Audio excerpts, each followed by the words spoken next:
This dark-haired guy is in his lab cooking up a wild experiment, making sure every single move he makes is totally perfect. When you make water molecules shake like crazy, they get super hot. Basically, the water starts boiling. The kid just sat there, totally hooked on watching the whole thing happen. He used his insane mental magic to get things moving. Pretty soon, the stuff in the flask was good to go. He was actually just whipping up some black coffee. Then, the dark-haired kid, 3 gorgeous girls rushed right up to him, each one a total 10 in her own unique way, and they leaned in close with hearts in their eyes for this guy named Sho. This kid suddenly woke up in a whole new world. His life there was basically a non-stop roller coaster. He looked up everything about this old-school world online and used his mental magic to... This streamer was a total genius who built insane gadgets out of basic stuff that anyone could find. They launched the channel on their 20th birthday, and just 3 months in, the subscriber count was... Only 5 people showed up, and the guy was honestly pretty annoyed about it. Sho had big dreams for his channel and figured if he just posted every day, someone would eventually find his stuff, and his views would totally explode. He was feeling pretty down about his tiny sub count, so he headed out to film a brand new video that very same day. Suddenly, the kid wakes up in the middle of a random forest with his bag right there, and he immediately starts dumping everything out to see what he's got. Inside his bag, he had a towel, a lighter, a plate, some chocolate, a container, and a multi-tool, and he was seriously glad he brought all that gear along. Shaw checks his phone, but it's a total nightmare. He's got 0 signal, and the battery is about to die because he forgot to charge it. Shaw suddenly snapped out of it, looked around in pure terror, and had absolutely no idea where he was. After cooling down, Shaw started looking for a way out, but even though he'd been hiking since he was a kid, he didn't recognize a single plant in this strange forest. He started spiraling with scary thoughts, worried he'd get lost in this wild forest that was growing on its own, and he even wondered if he was dead or stuck in a totally different world. Out of nowhere, rain starts pouring down in the middle of the woods. The kid realizes he's got to find some cover, and fast. Right then, it finally hits him. He's actually ducked into a hollow tree to escape the rain, dreaming of a fantasy world even though there wasn't a single bit of magic in sight. He'd been stuck in these woods for way too long, and sitting by the fire at night, he felt totally crushed that he still hadn't even met the girls, realizing this lonely life was... The next morning, the kid spent forever roaming the woods looking for someone. He kept pushing ahead, weirdly using a wooden stick to help him walk. Then, out of nowhere, Shaw froze. Right. The kid noticed this massive flower. It looked like a bananensis, but with 3 petals.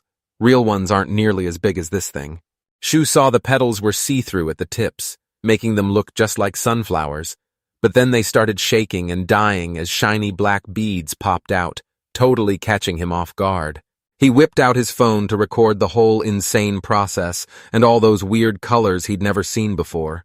His phone totally died on him, so he just tossed it aside. But then Shaw spotted a bead in the flowers and picked it up, wondering if he could actually eat the thing. He kept pushing forward until he finally reached the waterfall. He was totally exhausted, so he slumped down on a rock to catch his breath. He sat there wondering if anyone else was even around. Turns out some massive bug like a tick or a spider bit him, and as Shaw freaked out trying to rip it off, the thing held on so tight that he just passed out. Just when the guy thought it was game over, he saw a blurry angel that turned out to be a super pretty girl, and she realized he was finally waking up. Xiao was totally blown away by how gorgeous she was, and felt like he'd just stepped into paradise. But the girl had absolutely no clue what he was even talking about. She gripped her wand tight, wanting to know who this guy was and if Camillo sent him, but Shaw had no clue who Camillo was and totally disagreed with her, while the boy didn't. He didn't want her to be suspicious, so he told her his name. She'd never heard a name that weird in her entire life. Then Shaw thanked her for coming to his. The girl introduces herself as Rubia and finds out the guy totally passed out from a spider bite, so she uses her magic to wipe out the poison and lets him crash at her place until... Shu saw her using magic and realized he really was in another world, but then she suddenly turned away because something caught her eye. Rubia was totally hooked on the guy's weird gear and dying to know what it was, But then he spotted the container she was holding and told her he just found it in the woods. The boy pops open the container and explains how he saw some white flowers wither away into red berries, and Rubia is absolutely stoked when she sees they're actually merch berries. This kid had no idea what these berries were or why they were such a big deal. He just shrugged it off like it was nothing. Then, he shocks her by offering the berries as a thank. The boy had no clue why she was freaking out.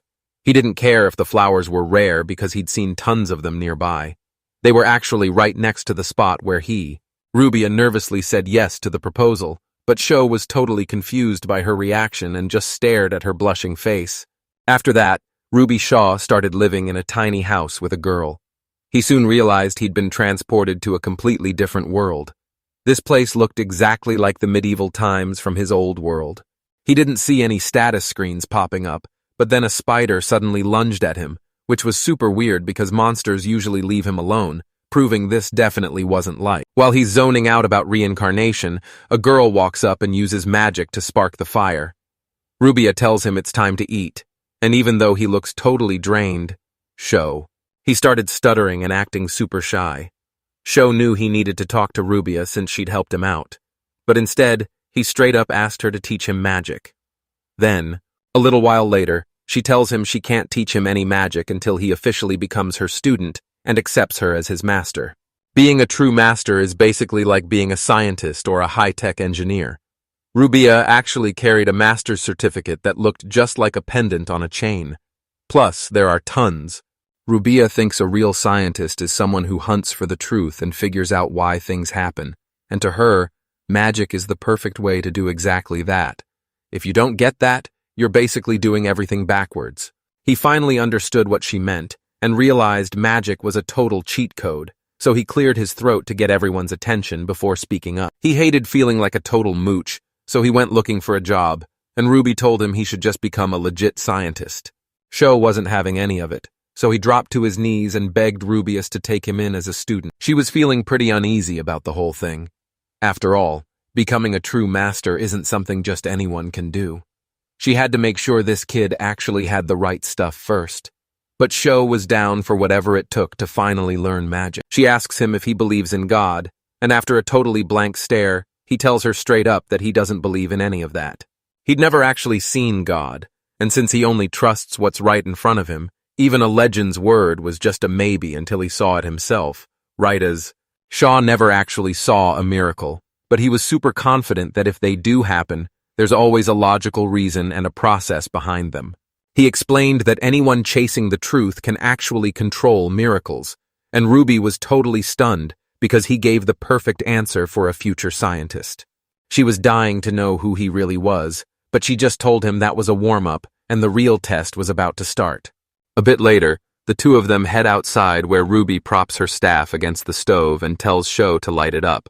He's totally caught off guard, but as long as he gets she just stood there in silence, knowing things were about to get way harder for him. He started breaking down the logic of magic, knowing he needed heat to make fire, and began hunting for a way to pull it off. When you crush air together, it gets crazy hot just like a car engine, and Sho realized he could use that to create some serious heat. The moment he imagined it, a warm sphere popped right into his hands, and Rubia was blown away by how fast he pulled it off. Shaw shoved that ball of heat right into the fireplace with his bare hand.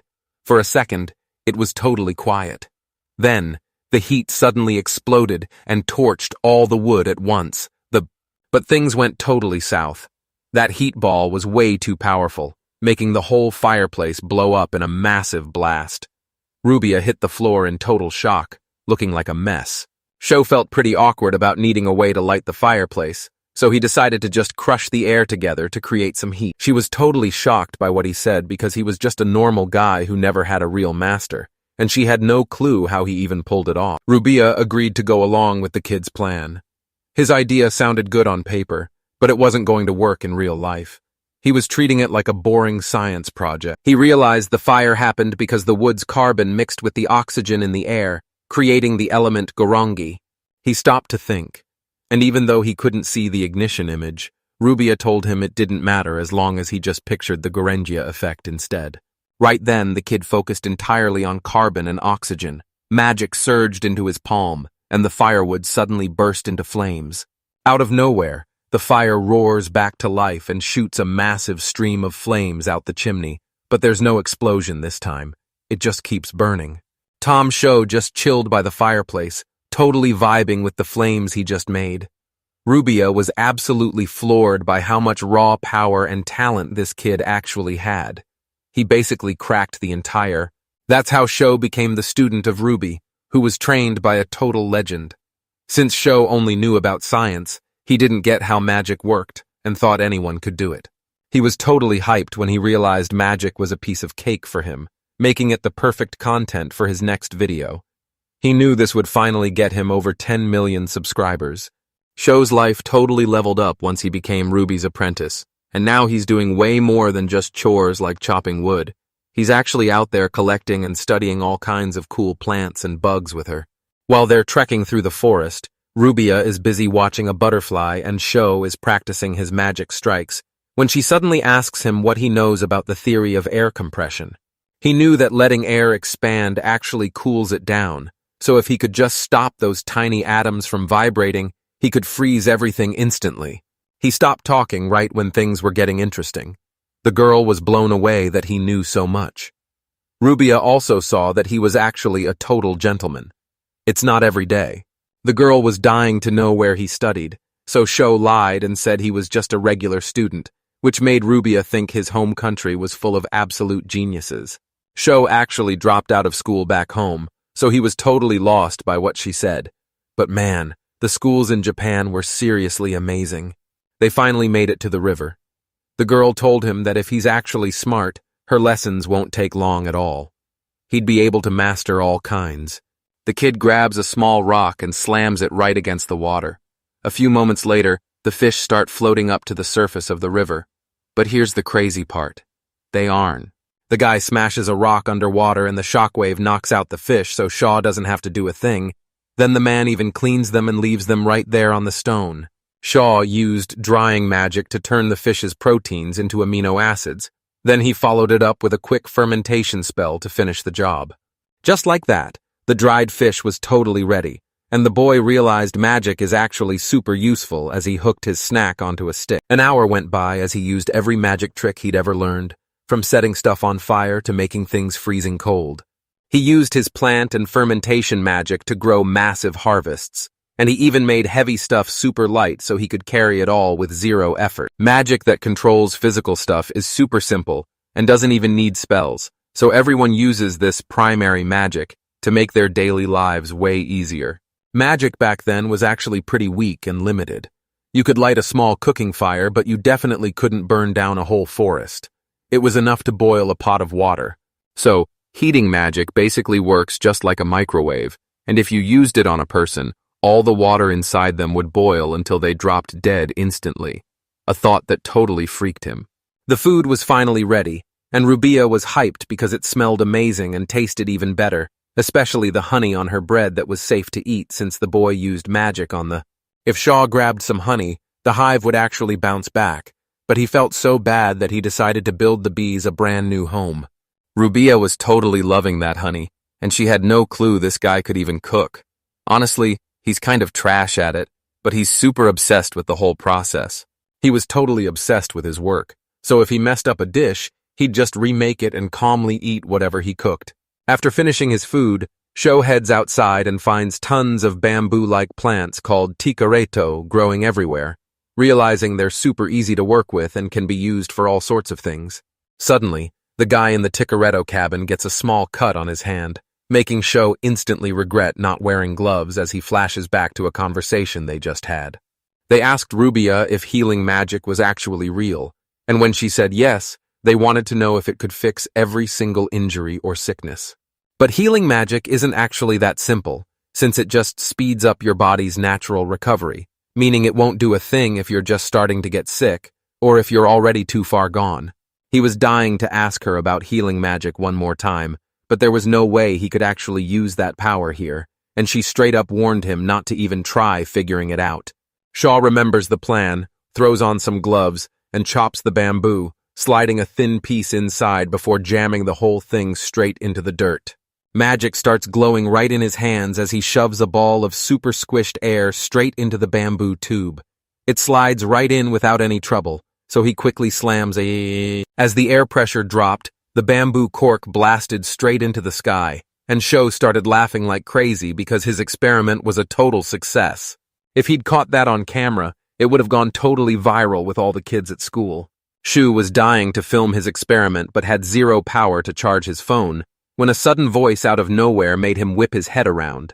A horse-drawn cart is parked right by the wooden house as a group of girls walk up to the door, waiting for someone to let them in.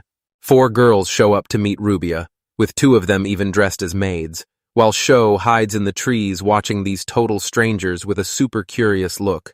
The group was made up of 4 girls, 2 maids with glasses and cat ears, a total royal rocking a tiara, and her personal guard standing right next to her. Ruby gave a polite bow, but the princess hated the formal vibe and told her to just keep it casual. The blonde girl looked totally annoyed and demanded to know why the princess even showed up, especially since one of her girls had already barged into the house, making the whole reason for her visit feel super obvious. The witch figured she was just getting another invite. She'd already told the girl no a bunch of times, but that's not why the princess showed up this time. Turns out, it's all about the legendary Farley witch who rescued a tiny bird and spent her days wandering around buying guys' clothes and all sorts of random stuff. Sho suddenly walks in and the girls are totally shocked because the rumors are actually true. So he awkwardly offers to make tea while having no clue why they're calling him a bird and just stands there totally.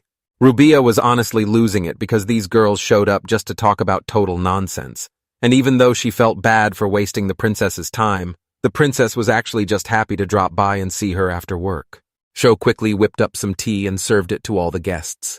The kid introduces himself to the princess as Rubia's student, and she's instantly hooked because his name sounds super weird, even for a foreigner. But the guy didn't even care about that. He was too busy making some super rare candy from his home for the princess. She stared at the treats, totally shocked. She actually thought, but that's not what went down. Instead, Sho handed the princess some chocolate, told her it was super sweet and delicious, and then asked her to give it a try. Rubia and the princess were totally suspicious of the weird chocolate, but they finally took a bite together, and their faces instantly turned bright red. Their faces turned red with joy as they obsessed over that super sweet chocolate melting right on their tongues. The princess had no clue food could taste this amazing, so Rubia stared at the guy with the light, totally obsessed with learning how he made that chocolate. Shaw says chocolate is probably just crushed nuts from islands at the edge of the world, mixed with sugar and mashed until it's perfectly smooth. The princess had to think twice because sugar was super rare and worth a fortune in this place. The girl asks if he has any chocolate left, and when he says it's almost gone, the princess offers him 3 gold coins to buy every last bit. The kid realized he just got handed 3 gold coins, and since you can live for a whole month on just 2 silver ones, he knew he hit the jackpot. 2 silver coins are worth tens. Sho finally scored his 3 gold coins, and while the princess grabbed a chocolate bar, she felt bad she couldn't bring Rubia to the castle, but at least the girl got to keep the treat. Rubia and Shaw just stood there staring at the shut door until the princess suddenly shouted for them again, so the master and his student headed out to the yard, totally confused about why she. The princess was actually super curious about that weird machine in the well, so Sho explained it's a suction pump that pulls water straight from the bottom. The guy showed her how the pump worked, and the princess was so blown away by the flowing water that she actually thought it was magic. But it was actually just a total trick that anyone could do, so the girl tried lifting the handle herself, and the water started pouring out instantly. The princess was dying to know what the gadget was, so the Shah handed her a bamboo water gun and showed her exactly how it worked. The princess was eyeing that bamboo toy, and the moment the girl used it, a huge blast of water shot right out. The water hits the cat-eared maid dead on, making her meow and bolt as the princess keeps splashing her while she tries to find a place to hide. He shows her that plugging the hole stops the leak, and after he asks a quick question, the princess realizes that a hole on the other side would spray water right at her.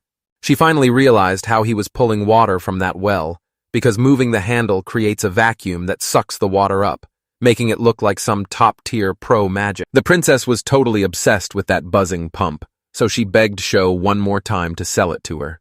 After dropping a hint, the princess starts climbing the bright well, and even though Sho is totally freaked out for her safety, she makes it to the top and stands tall on the cover, finally remembering.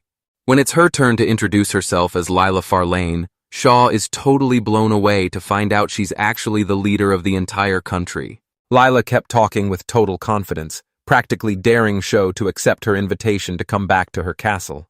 The horse carriage quietly rolls out, and Shaw is just sitting there with his bag, totally lost in thought about his talk with the princess, where he told Layla he was still just a student. But she didn't. She was only after his skills, because there's no way a regular student would know that many secrets. She tells him the state covers his food and clothes plus 3 gold coins a month, and he's totally floored because that's basically 600,000 a month. The deal sounded awesome to him, so he's going to stick around this world for a while. After all, who's going to say no to a massive payday? The guy was totally down for Princess Layla's offer, but Ruby suddenly yelled at him to stop, reminding him it was just an invite and he didn't have to say yes. The kid was ready to say yes because the deal was just too good to pass up. And while Princess Lila was willing to do anything for the show, Rubia was left totally shocked by what she heard. Layla immediately threatened to send an army after Rubia, but since the sorceress still refused, the princess demanded Sho take her place, leading to a scary glare from Rubia that made Sho awkwardly call for his master. Ruby's house was actually super close to the castle. This meant Shaw could still keep up with all his school stuff, but Ruby totally hated that idea. Ruby couldn't let a rookie like Shaw run wild with his dangerous ideas, so she decided it was time to step in. If Sho is dead set on heading to the castle, Rubia is tagging along, and the sorceress finally gave the princesses the green light. Out of nowhere, the carriage hits a rock and everyone goes flying, but Sho gets the worst of it when he slams his head right into the window. The pain didn't even bother him because he was way too distracted by Princess Layla. She was pressing her whole body against him, staring up at the dark-haired guy with a bright red face. Princess Layla snapped back to reality and jumped away from the guy, blushing like crazy as she claimed she was totally fine, then introduced her friends, Rumini, the maid with glasses, and Mimu, the one with cat ears. Layla was only 15 and running the whole kingdom since her parents died from the plague, but she was still totally lost and blamed all the recent chaos on that weird carriage. They took the throne at just 18, which was normal. But Layla was such a natural pro with so much experience that even the ministers couldn't stand in her way. Shaw realized Layla was tiny but seriously tough, and she gave him a total death stare when the carriage hit another rock and he bumped into things again. He couldn't figure out what was wrong with this carriage. It was seriously the most uncomfortable ride ever. The princess insisted it was just a normal carriage, though. At first he thought the princess was dying to know what a rigid carriage was. And once she learned the axle is basically bolted to the body, she was totally hooked and wanted to see every other kind of carriage too. Sho explains that adding suspension would fix the bumpy cart, but since Leia is totally lost, he just ignores her and draws a specific bow shape to see if it's actually real. So that's what the bow actually looked like. The kid kept sketching until another piece popped up on the other side. When you put them together, they form a perfect diamond shape. Then, the guy suggested putting them on top of the wheels and running the axle underneath so the suspension would soak up all the big bumps and keep the cart from shaking. The kid hyped up his big plan to the whole group. The girls just stared at him, totally speechless. They were blown away by his crazy invention. Now, the guy was starting to... Out of nowhere, Princess Layla jumped up and demanded that someone go find Russell right now. The maids were panicking because the princess was standing up in the moving carriage, and since Razil wasn't there to help, Shaw was dying to figure out who this guy really was. Rumini's the maid told the guy that Razil was a total pro at crafting, and while he was hanging out in the castle workshop, a girl called out to him and Shaw answered. Princess Layla was super hyped and told the boy that the second they hit the palace, he had to tell everyone about that pendant from the workshop. They finally made it to the castle and found a massive workshop right in front of them that was totally huge and wide open. Way in the back, there was this big fireplace where all the inventions come. Princess Layla was in a massive rush to find Russell. Out of nowhere, a gray-haired guy appeared right in front of them. He answered the princess's call immediately. Russell could. As the guy bowed, he saw the girl was totally hyped, so Layla stopped Russell because she couldn't wait to show him something right then and there. After some time, they finally got this humming pump with a lid set up in the workshop. As soon as it turned on, water started gushing out. All they had to do was stick the... Russell was super hyped as he told the princess the pump would be a massive hit, and she just grinned because she already knew it. We get the full breakdown on the pump he built from bamboo, but he's desperate to upgrade to iron since the bamboo version snaps way too easily. The guy finally realized the kid was right. That iron machine is definitely gonna last over 10 years. Even though it was crazy expensive, Princess Layla didn't care one bit about the price tag. Layla told the craftsman Rasil to build her an iron pump prototype, but she had one more big idea to add to the mix. Princess Layla also asked Russell to build a carriage with a suspension system. She explained exactly how the springs would make the ride way smoother. Russell was totally impressed by the idea. He knew a fancy. She was hyped because she knew those rich nobles would pay a fortune for a brand new super-fast carriage. The show draws the suspension as a diamond, but it's really just a bunch of different-sized boards glued together. Russell asked why they used a bunch of different board sizes instead of just one long piece, and Sean realized this guy doesn't miss a thing. The guy explains the resonator by comparing it to jumping on a tree branch. The more you bounce, the harder it shakes, and Russell totally gets it because he used to do that exact same thing when he was a kid. Xiao explains that if you go too hard on a single branch, it'll eventually snap, but using boards of different lengths spreads the weight out so nothing breaks. Sho wanted to use steel for a super strong suspension, but spring steel is basically impossible to work with, so the guy told him to use high-quality copper instead. He just grinned and explained they could make the pendant with swappable parts to sell over and over for double the profit, leaving Layla completely blown away. She gave him a quiet shout-out for his skills. This guy was actually way sharper than she first thought.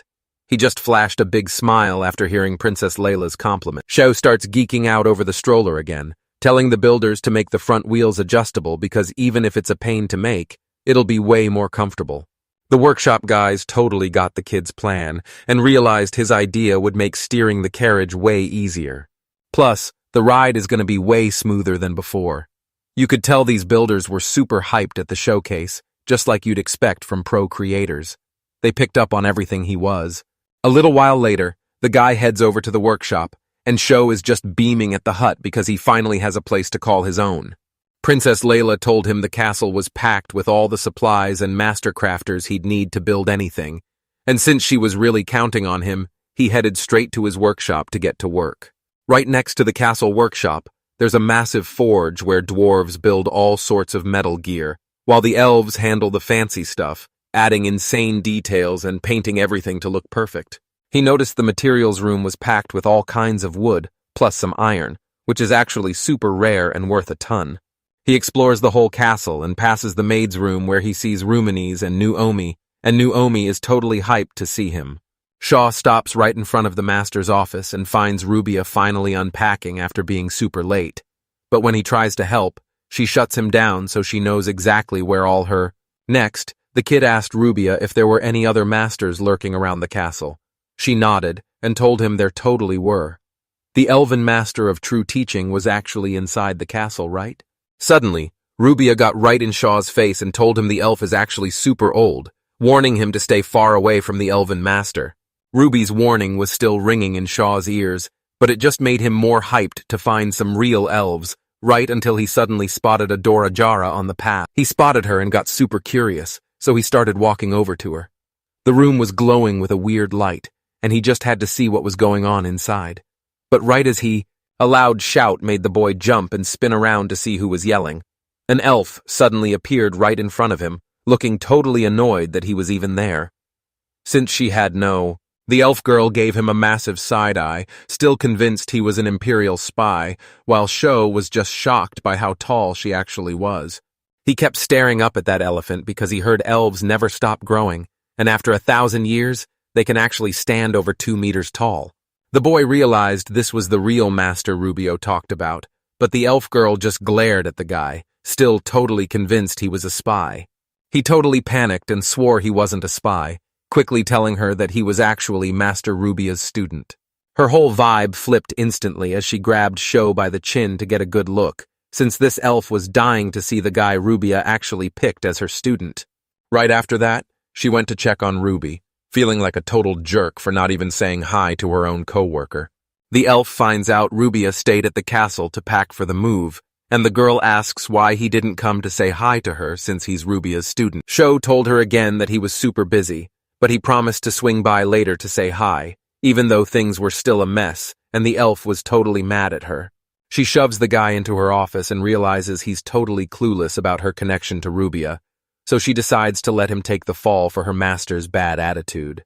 He wanted to know who this elf was, so she introduced herself as Stella and told him that if he really was Ruby's student, he'd already know exactly who she is. The guy introduces himself right back and says he's actually one of Rubia's students. Then he starts acting all nervous while digging through his jacket pocket for something. It turns out he brought... It didn't take long for him to find the perfect thing, and when he showed her those 2 red berries, she looked at them like they were a total treasure. Stella was totally blown away by the gift because that tiny berry was worth a fortune, especially with its rare ruby color. The girl awkwardly grabbed the gift and acted like it was super high quality, while Stella, the manager, pointed the guy to a seat so the elf could finish making his pico drink. The girl finally hands the drink over, and Sean realizes it looks and smells exactly like coffee. He grabbed a cup and tried the pico, and it was honestly perfect with its deep, bitter flavor, but even a drink this good couldn't make him stop missing his old world. After one taste of pico, the kid was hooked and wanted to find a way to get more, and since it's easy to find in the city but a bit pricey, Della promised. Out of nowhere, she flips the script and asks who he really is, but Sho just stares back, totally clueless. He claimed he was just a student of some master scholar. Stella wasn't buying his story at all. She noticed he was way too smart and polite for a normal kid. On this continent, she couldn't remember a single guy his age who looked like that, and Sho was totally shocked she knew everyone in that group. But Della had them all memorized because they were her big shot. The guy said he was from a country Stella had never even heard of, but she wasn't buying his story, and still didn't trust him at all. The stressed-out dude just blamed the ocean and went dead silent. But the girl was totally over his mysterious act. Shaw knew Stella was better off in the dark, so he warned her that being too curious would only lead to total destruction. She knew Stella was only interested because he was Rubia's apprentice, but he shut her down by saying they weren't close enough for that kind of talk, which just made her frown. She started listing off sayings from her own world and realized that honestly, most people are way happier when they're totally clueless. Stella switched gears and stared at the Lil Merch berries, asking him where he even found them since bright red fruit is super hard to find. Shaw told her he found them in the woods, so Stella realized he must have seen the flowers too, and after he said yeah, she just tucked the berries into her box. After a bit, the kid draws a flower on the board, and a bright red fruit suddenly pops out of it. It was a white flower with 5 petals, and Sho couldn't help but... Stella was actually super impressed by the kid's drawing because it looked exactly like the flower from the old legends. Sho decided they should go with him to find the real white flowers right then and there. Stella's face turned bright red as she stared at him, totally confused. Sho just stared back at her like he couldn't believe what was happening. She almost lost it laughing at his dumb face. It's honestly a total miracle that the show actually managed to show off Lil Merch's flowers. The boy saw it happening, but the flowers died way too fast, and once Stella chilled out, she told him they couldn't get anyone to come look at them, leaving Sho totally clueless about what she meant. The boy finally realized what Stella meant, and his face turned bright red, making Shaw remember Ruby's shocked look when he promised they'd stay together until the flowers finally bloomed, whenever that might be. Everything finally clicked, and his face turned bright red from pure embarrassment as he realized why Ruby looked so weird. Stella knew he was the one who spilled the beans. Shaw was totally lost and tried to make excuses, saying he had no clue what those words meant back then. Stella stood up, slowly slid off her cloak, and just let it hit the floor. Stella slowly walked up to the guy. Since he was talking like that, she realized he and Rubia weren't even a thing. She gently lifted his chin with her fingers. Stella teased that she might actually give him a shot, and as she flashed him a look, Sho was left totally speechless. The guy finally snaps out of it and wonders why a girl as stunning as Stella would even pick him, but she just grabs his hand and tells him she's totally bored of every other guy in the castle. The boy was totally helpless as Stella pinned him to the couch, desperate to see if he'd finally use his anti-magic to stop her, but right then, The door slammed open. Rubia stood in the doorway looking totally miserable, and as the boy nervously called for his master, the sorceress marched over to the couch where they were acting all sus and yanked them both onto the floor. This blonde girl is totally fuming as she snatches him right by the collar.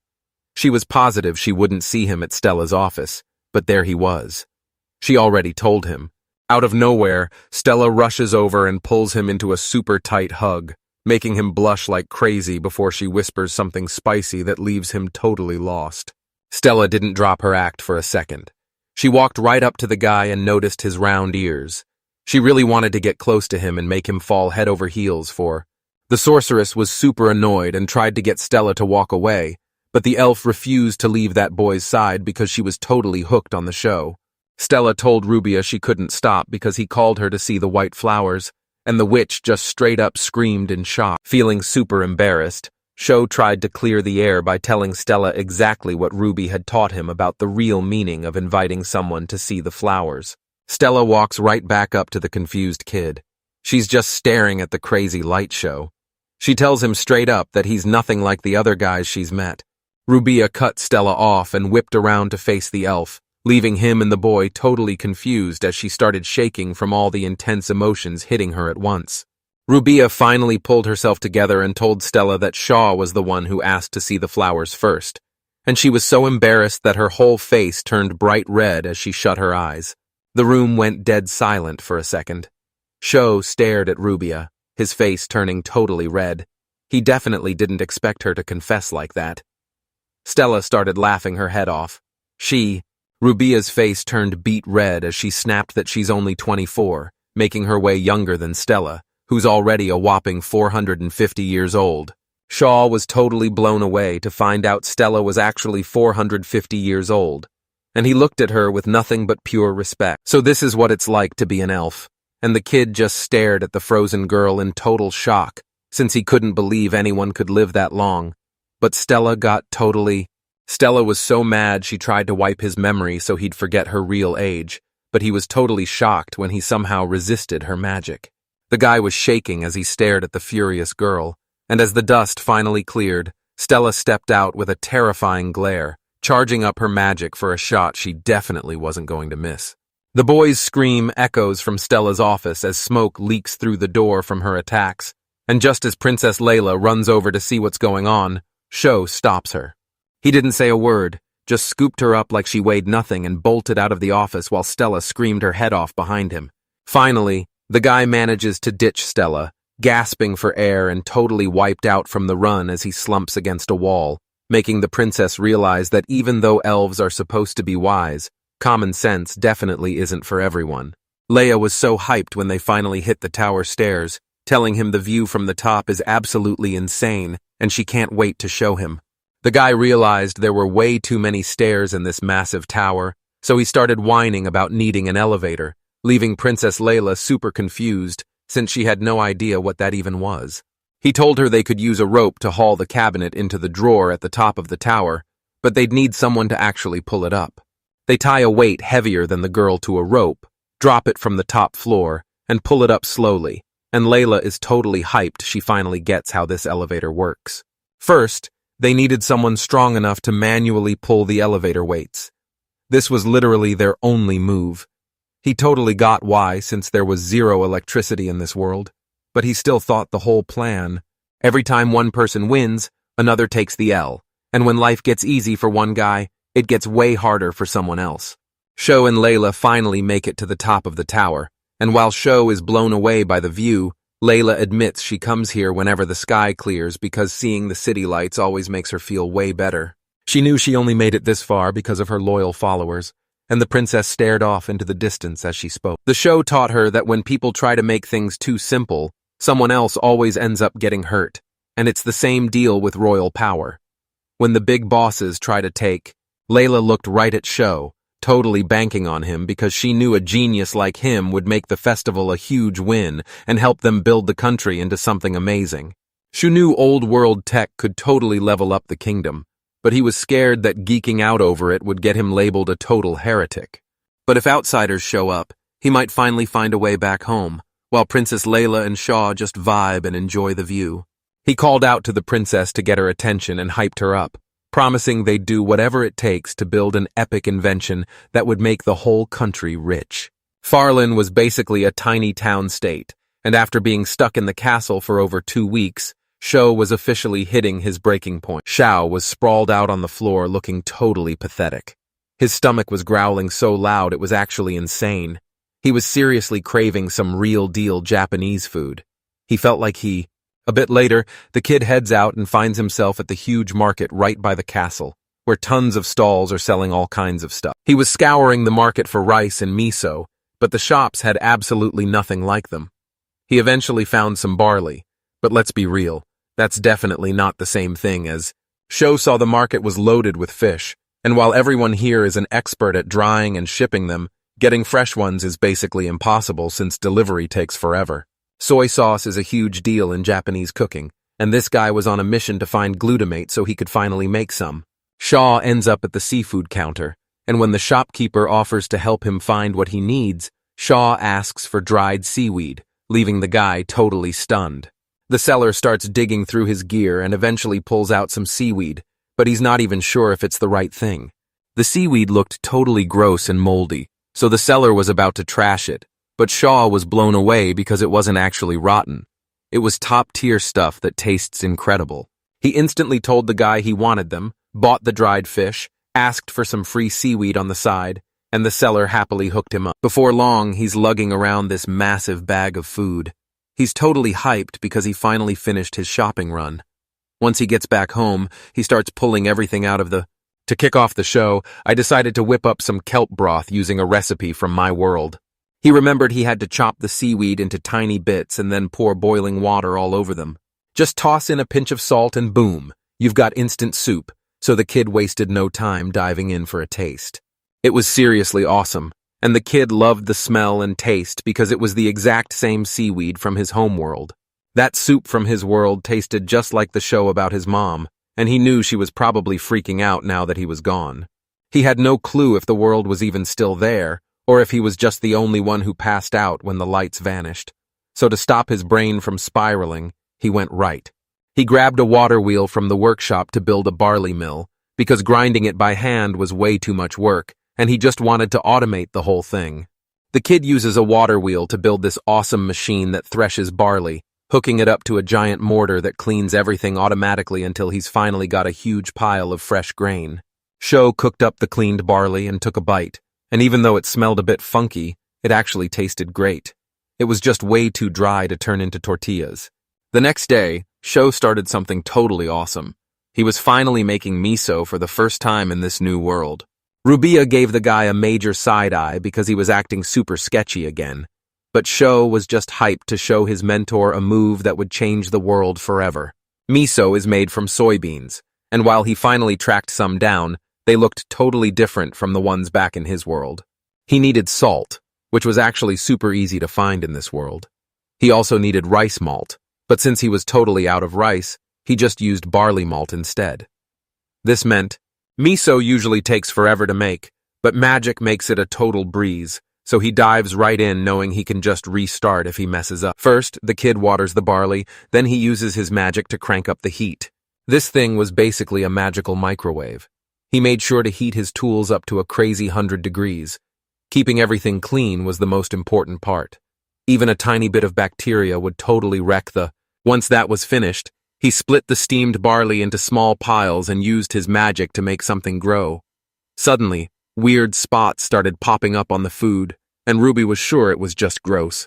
Shaw tells her it's all good because those yellow spots are actually sesame mold. And even though Japan uses white mold for miso, it's totally mutated in this world. This should be plenty for what they need. The koji is going to be ready any second now, and after a bit, the sorceress catches a super sweet scent coming off the grain. Once that awesome smell hit, they steamed the beans again and mashed them in a magic microwave. Then Shaw and Rubia got to work mixing the salt and barley malt by hand. They rolled the mixture into balls while Ruby gave him a major side-eye, thinking the food was totally gross, but he promised her it would taste fire once it finished fermenting. They threw everything into a clean jar and sealed that lid shut as tight as possible. He used magic to make the fermentation process go super fast. The whole thing took about an hour with a few breaks. For some reason, the guy just sat there on the floor. Rubia. Using magic, the kid fast-forwarded a whole year of cooking into just 1 hour, and when he finally popped the lid, the smell of that fresh miso was incredible. This crazy miso from another world was finally ready to eat. The kid's eyes lit up as he stared at the bowl in total awe. But Ruby wasn't sold yet since she'd, way across the castle, a cat-eared maid named Nimu was sweeping the yard when she caught a delicious smell coming from the Shaw house and just had to find out what it was. He finally showed her what he'd been cooking up. It was a steaming bowl of pork miso soup. She'd never seen anything like it, so he explained it was a special. The miso soup was loaded with potatoes, onions, and carrots. Too bad he couldn't find a single radish in there. Besides the soup, this guy cooked up some barley rice. He quickly set the table as the room filled with delicious-smelling steam, and once Sho added the bamboo chopsticks, it was finally a legit Japanese feast. The kid literally started crying as he ate the food he made. It tasted just like home, and he could feel that Japanese soul in every single bite. He told Rubia to stop being shy and grab. Suddenly, a knock hits Sho's door and a voice calls out. It's the new maid, who followed the delicious smell to see what he's cooking. The boy tells the maid to taste his cooking, and the second she walks up to the table, she's completely stunned. Nemu was totally grossed out by the meal because she thought the barley was actually a pile of insect eggs, and that murky miso soup looked way too creepy for her to even touch. Shaw told the girl she couldn't have it because it was just pig soup. But then Stella burst in, and the elf started calling for him. Princess Layla walked in right after Stella.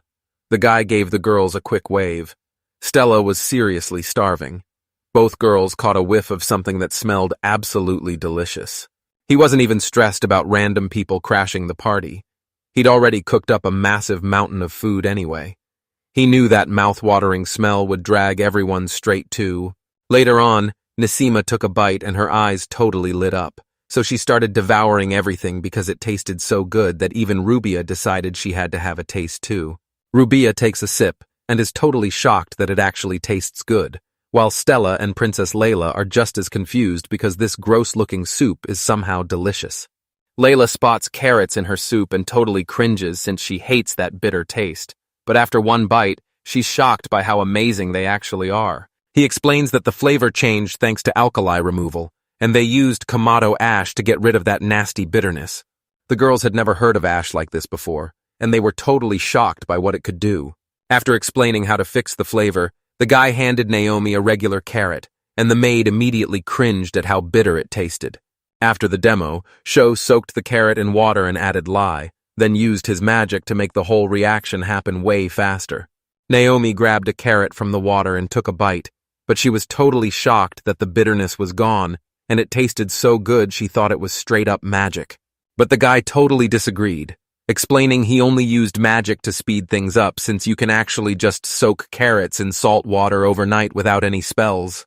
Stella was totally shocked to hear that. She had no clue the meadow had been wiped away. Right then, the elf girl stood up from her seat. She thanked the guy for the killer food and got ready to go. With her stomach finally full, Stella had a different craving in mind, so she rushed right up to the boy and made him blush like crazy. Nemu watched everything go down with a huge grin, her cat ears literally twitching from the hype, and since she figured if Stella could pull that move off on TV, she could too, the impact sent them flying straight back onto the bed. Now Stella and Nemo were totally pinned on top of the guy. The elf admitted she'd been doing stuff like this for a long time. Nothing happened, and as Rubia gave him a dark look while holding her staff, the boy totally freaked out and tried to run, but someone grabbed his hand before he could get away.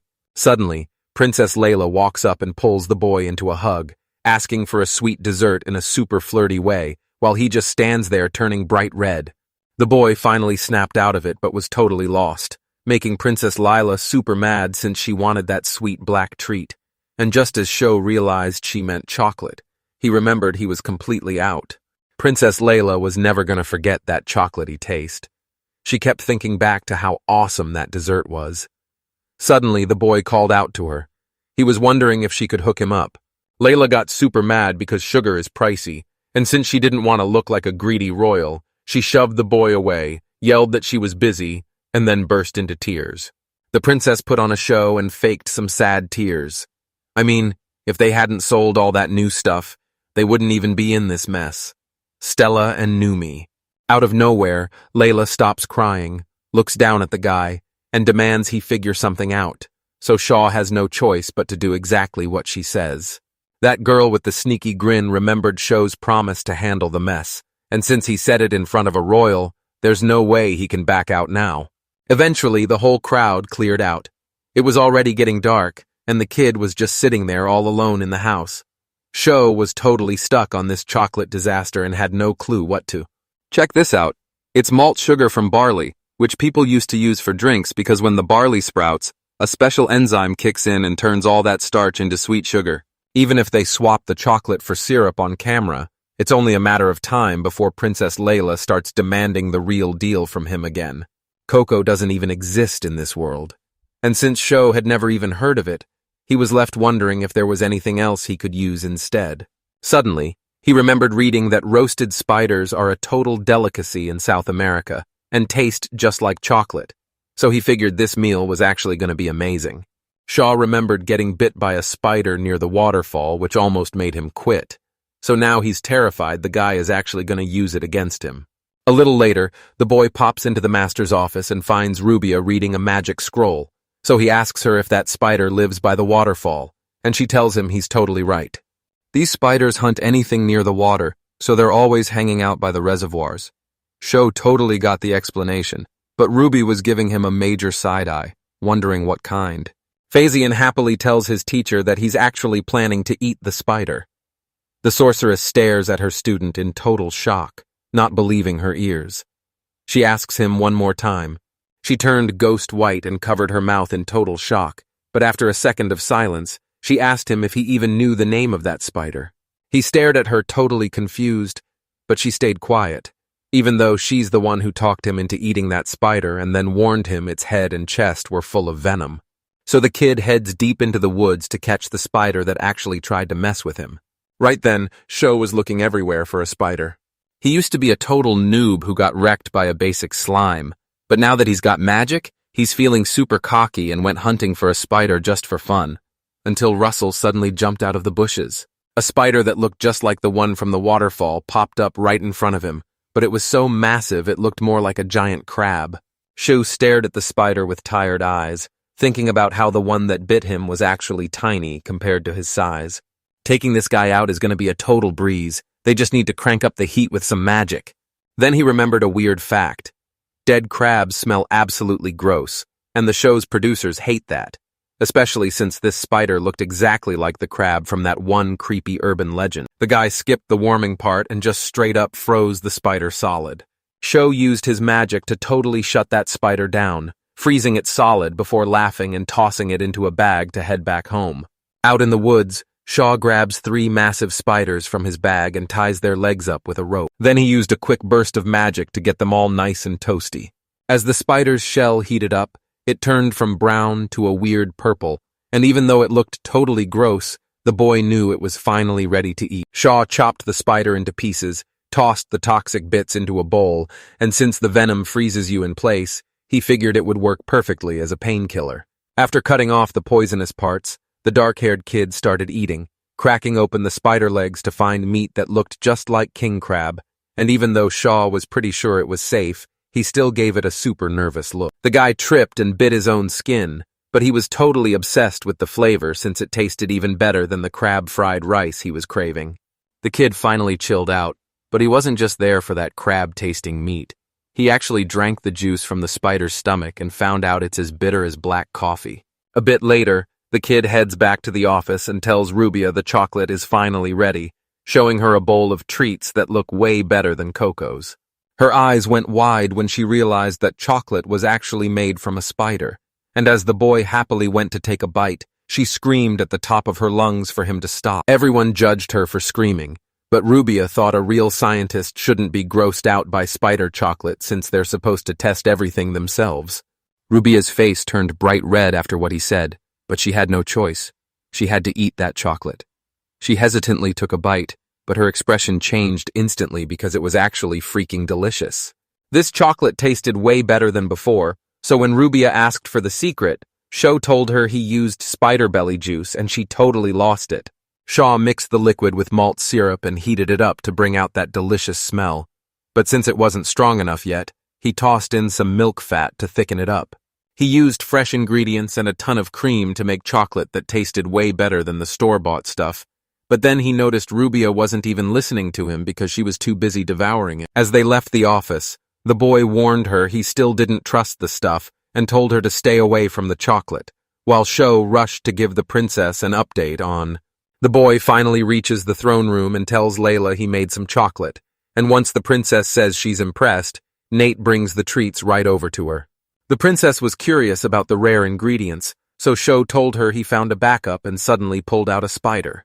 Layla was so terrified she almost passed out, but the maids caught her before she hit the floor, while the boy finally figured out the spider's name, and the angry princess demanded to know why it was purple. Making medicine from monster parts is actually super common, but while the princess was stalling, Rumenes showed up to arrest you, and the maid offered to be the first one to taste that chocolate. Rumenes took one taste and totally obsessed over how sweet it was, and since she couldn't stop eating, Layla got hyped and wanted a bite too. Out of nowhere, Rumene turns ghost white and covers her mouth, and the whole group panics as the labyrinth suddenly starts changing. Sho rushes to help Rumenes up after her fall, and while everyone's freaking out, she leans into him all flirty and tells him to just call her Rumi, leaving him blushing and totally stunned. She was panting and blushing, calling Sean's name in a flirty voice from her knees, and he finally realized exactly what was going down. He bolted out of the throne room to find his master, leaving the girls behind and praying that Master Rubio could just use magic to deal with any poison in that chocolate. The boy rushes into her room and panics while calling for the master, only to find the girl already collapsed on the floor. She was gasping for air just like Romanessus, giving him a super intense look while that chocolate made her whole body turn bright red. The moment Shaw spots the witch, his nose starts spraying blood, and the girl is left gasping for air, totally stunned that he actually made her eat it. Her scream literally ripped through the whole castle. She yelled that he was a total idiot. A bit later, the guy ended up right back in the throne room. That chocolate he made was way more. Princess Layla was thrilled and wanted to start making tons of this chocolate right away, but the boy was totally shocked and thought the whole idea was super dangerous. The princess was dead certain that people would pay a fortune for this chocolate, especially since there was no cure for its crazy effects. After hanging out in the workshop for a bit, Russell was actually super hyped to chow down on that spider they prepared for him. This dude grew up watching spiders, and he's totally losing it because he didn't realize they were this delicious until now. The guy hyped the kid up for the genius idea of using spiders as food, calling him a total pro now that they finally figured out the chocolate and need to start making a massive amount of it. The guy told the kid he felt like everything was about to change, and honestly, he was totally right. A ladder just appeared out of thin air in the middle of the field, and he had no idea if it led to heaven or straight to hell. The craftsman really liked what he heard, totally convinced that Far Taklung was going to be the center of the whole world. Their invention was unlike anything else out there, and Sho was stoked that people finally recognized his talent, but they were still heading straight into a world of trouble. Russell was totally lost, so Sho explained that their biggest headache was fuel. They needed a ton of it to build and ship their invention across the globe, but they were stuck with nothing but firewood and coal. Finding high-quality coal for iron was a total struggle, and since the city was growing so fast, they were headed straight for a massive fuel shortage. Farland's forests are loaded with firewood, but just hacking away at the trees won't fix a thing. If they chop down this forest, it's going to take hundreds of years to grow back. There's even a huge risk the whole place turns into a total desert. That's exactly how he found out the forest had shrunk a ton since Princess Layla was a little kid. They chopped down trees for fuel, but since Farlane stayed pretty warm in the winter, they didn't even need them for heat. They got everything from the forest, using wood for cooking and hot baths while charcoal kept the forge burning hot. As the city keeps growing and more people move in, they're going to start burning through their wood and charcoal supplies way faster than before. It'd be awesome if they had coal or oil here, but nobody's even heard of that stuff. The builder knew chopping down trees was bad, but he figured it was just everything from the rich soil to the perfect weather is all thanks to the forest, which is basically a massive tank that keeps all the water ready for us. Shaw warned that chasing easy cash could wreck the whole country, leaving the guys totally stunned while the dark-haired kid was already thinking 10 steps ahead. Shaw finally makes it to the top of the tower and looks out over Farley all by himself, and since this spot always chills him out, he reaches into his jacket and pulls out his phone. He gripped his phone, ready to snap a pic of the awesome far lane view and feeling totally confident, but then his battery just straight up died. He was obsessing over stuff like coal and oil, when suddenly he had a total light bulb moment to use magic to power the entire show. The next morning, the kid was so hyped he was literally clapping his hands. He had a crazy new idea and couldn't wait to see if it worked.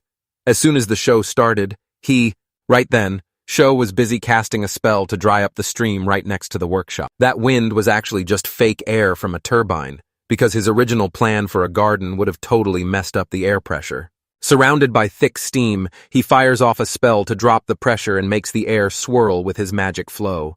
Suddenly, the sky turned pitch black and lightning started crashing down. The kid was totally hyped at first, but he quickly snapped out of it and canceled the spell. Things were getting way too out of... After a bit, the kid slams an iron rod into the dirt, instantly wishing he'd been way more careful. But once he's back at the show house, he fires off his lightning shot straight for the iron rod. He finally called down a massive strike using his magic and a teammate. It turns out that if he makes a huge pillar of clouds, it only takes a minute to... Shaw walked right up to the impact site, but a nasty smell of ozone hit him, and he realized this stuff was probably toxic. If the current is strong enough, they can totally pull this off by forcing the water through a narrow T-shaped gap. Sho was busy building a T-shaped pole when Rumina suddenly appeared, standing right there in his doorway. The maid told him Nemo was totally freaked out by the thunder, so she came over to check on her. The guy knew he totally blew it, so he admitted he'd been messing around with magic. The two of them headed out for his final experiment, and while Romanese was totally freaking out, Sho explained he was going to let lightning blast those iron rods until they melted down. Once the explanation was over, Shaw fired off a lightning spell without saying a word. But since a cute girl was watching and he loved to show off, he decided to go all out and summon a massive... Out of nowhere, Rumida screams in terror and covers her ears because she's totally losing it.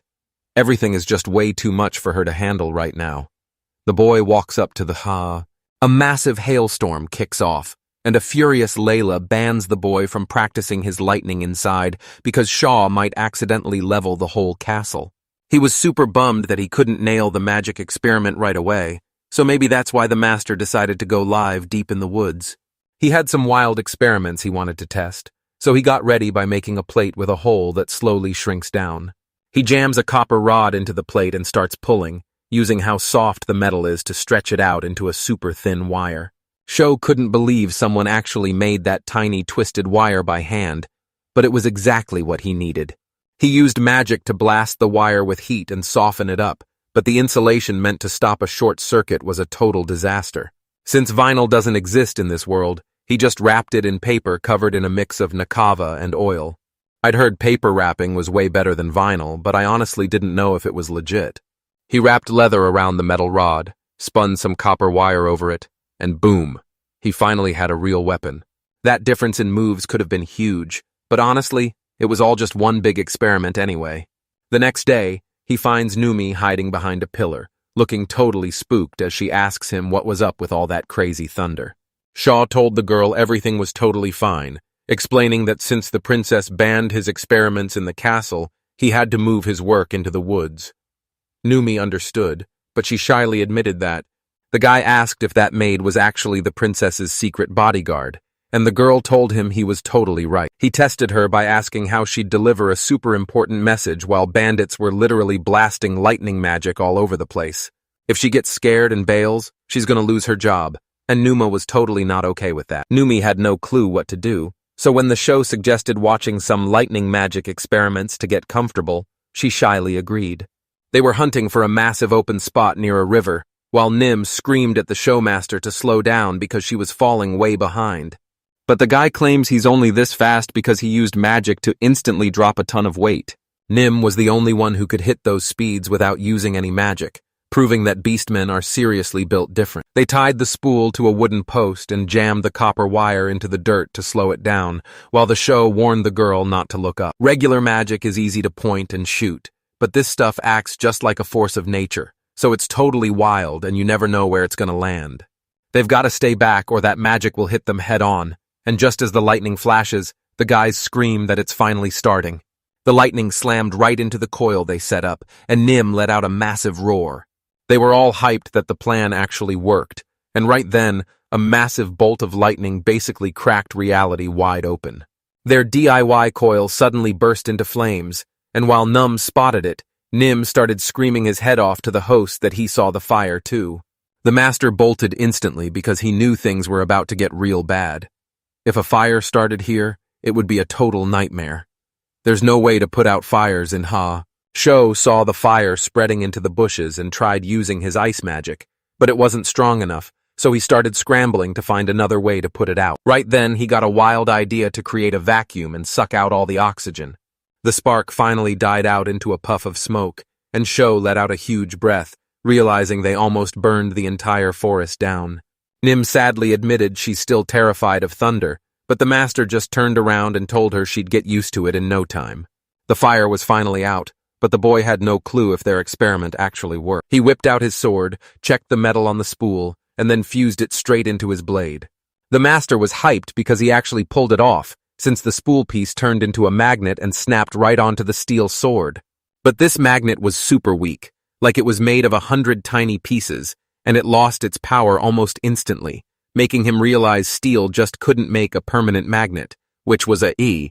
Shu finally cracked the code on how to make magnets, while Nim stood right behind him, praying he'd be okay but thinking the whole plan was a total waste of time. The master turned back with a laugh and told them it was all good, because every failure just brings them one step closer to a win. The magnets were a total bust, but Sho realized that mixing magic could pull off some insane things, and that discovery was a huge win. Sure, it's not as flashy as chanting spells, but you definitely shouldn't sleep on this magic early on. And now that everything's burnt to a crisp, she tells him it's time to head back to the castle for some lunch. They headed toward the castle, super hyped to finally grab some food, and while they were browsing the shops, the woman handed the show to Pico as he thanked her. He's using a basic compass and knows for a fact there's a special stone nearby, but getting it is going to be a total nightmare, even if you have all the queen's money. Sho could build a beast of a magnet if he had cobalt or neodymium, but he's got no clue where to find them or how to clean them, even though mixing iron and platinum. Back in my old world, I actually Googled this and found out that platinum alloys were used as super strong magnets for expensive speakers way before neodymium magnets were even invented. Sho started thinking about this platinum stuff, but since he only knew about gold, silver, and copper, he had absolutely no idea that platinum or lead even existed in this world. With some magnets and coils, he can build a motor to power a generator, letting him finally do real arc welding instead of relying on crazy lightning. He's been waiting for this because mastering his welding lets him do way more cool stuff, and man, Sho is beyond hype. Suddenly, screams erupted from the alley as someone begged to be left alone, and Sho was totally confused, thinking a massive fight was breaking out. 3 guys cornered a girl in an alley, shouting that it was game over for her. The girl looked totally fed up as she started pulling out her sword, and with her pigtails and gloves, she definitely looked unique. But then Sho realized she was actually the queen's personal bodyguard. 3 guys started trashing this girl, and Shaw was just watching, totally disgusted by how they were treating her. One of the thugs barked that if she'd just kept her mouth shut, nobody would have been hurt, while Sho noticed Mizuki's bodyguard was totally panicking, and had no. This guy in a raincoat started trashing her and calling her a royal servant, telling her to just disappear. But she didn't say a word as she gripped her sword tight. Just a few weeks ago, the queen introduced Mizuki on the show as the genius who invented the new carriages. And that's when she met a traveler boy and told him exactly how she feels about riding in her own creations. She said it was awesome, and even though rides usually wipe her out, this carriage is so comfy she could totally fall asleep right now. Mizuki was totally sure everyone would want to get their hands on one. Sho pointed out that the carriage had one major catch. It basically hits every single bump and just won't stop bouncing. He tried to find softer material for the wheels, but he just couldn't track any down. His big goal was to build a carriage that didn't even need a horse to pull it. The queen cracked up and called him a total master, saying they'd make a fortune selling these models, and Shaw just awkwardly went along with it. Mizuki stopped for a second and looked over at the queen and the host, noticing they were actually vibing together. The queen just laughed and said she knew she was right since he's her top-tier specialist.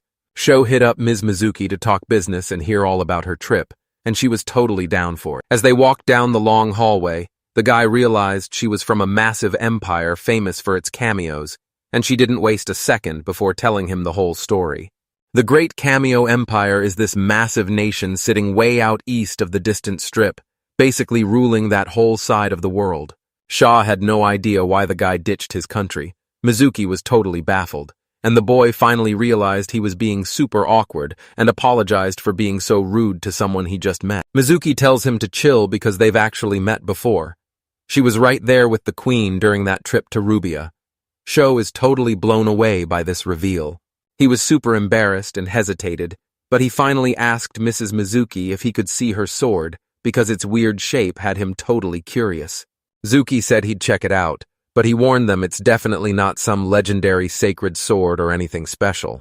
The sword was actually clashing with another blade, and Shaw's jaw dropped in total shock. She was way stronger than the attacker who was already on his last legs, while the boy just watched with his jaw on the floor.